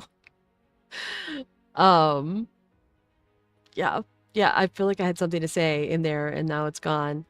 And it's probably just what Katrina said. 100% what Katrina said. It does get easier. You find ways to manage it. And it's worth it. So like, oh, I know what I wanted to say too. Like, come over and join us on Twitch. Like, Please. and not just like to visit our streams. Come stream, you guys. Mm-hmm. More authors on Twitch. Yes, Come please. over and join the writing community on Twitch. We want you there. We're excited to meet you there. And whether you stream or not, stop into one of our streams. Sometimes we overlap and stream together, and sometimes we Yeah. stream separately. But stop in and say hi. We'd love to talk to you. We'd love to We know what you're would. working on. It's totally worth it, and it's a lot of fun. But if you stream, let us know because we'll totally make sure we're in your chat. And speaking of deadlines, I think we're counting down like the last minute of how long we said we were going to record this podcast for. So We're here doing we good. are. Deadline. All right. So what are your final thoughts, MJ? On all this wonderfulness. My final thoughts are deadlines, you probably need them. And you're probably going to hate them and love them if you have ADHD. And if you need a process that works for you, talk to other people with ADHD too. Maybe they can help you come up with a way to deal with Mhm. your deadlines. Absolutely. And if you need accountability, remember there are tools out there. Sometimes it's just a matter of finding what works for you. And I guess those are kind of my final thoughts is find the process that works best for you. And no matter what anybody says, if it's getting you from opening paragraph to the end, that's what counts. It doesn't matter your methodology. Just get it done. And you're fine. And it'll be fine. And it'll be beautiful. Thank you so, so much for hanging out with us for this podcast and meandering through the ADHD, Audi ADHD, and goofiness and silliness that we've happily shared. We'll see you next time.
What kind of celebrations do you have built into your schedule? How do you celebrate achieving your goals in your schedule or keeping to your schedule?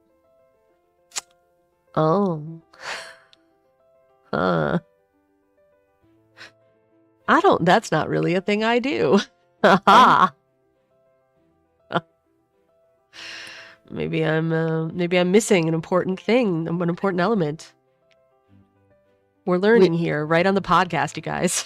Okay, I'm going to say this to everybody. My mindset shift came when my best friend and my then editor reminded me that I got X done, and I forget what it was. But he said something to me about, well, you'd done this and you'd done that. And my head was, well, but I didn't finish. I'm not done. I'm not. And I was absolutely in the I need to keep going mode, despite the fact that I don't remember at that point. I couldn't remember ever taking time to just relax and refresh. And there was nothing that I was celebrating at that point. But when I started to recognize, oh no, I did that. I did do that. I finished X, Y, and Z, whatever this was. And I can't remember exactly what progress I was doing, but it was one of those things where he said, yeah, but you did that. That's more than you did yesterday. Mm-hmm. Why are you so hard on yourself, basically? So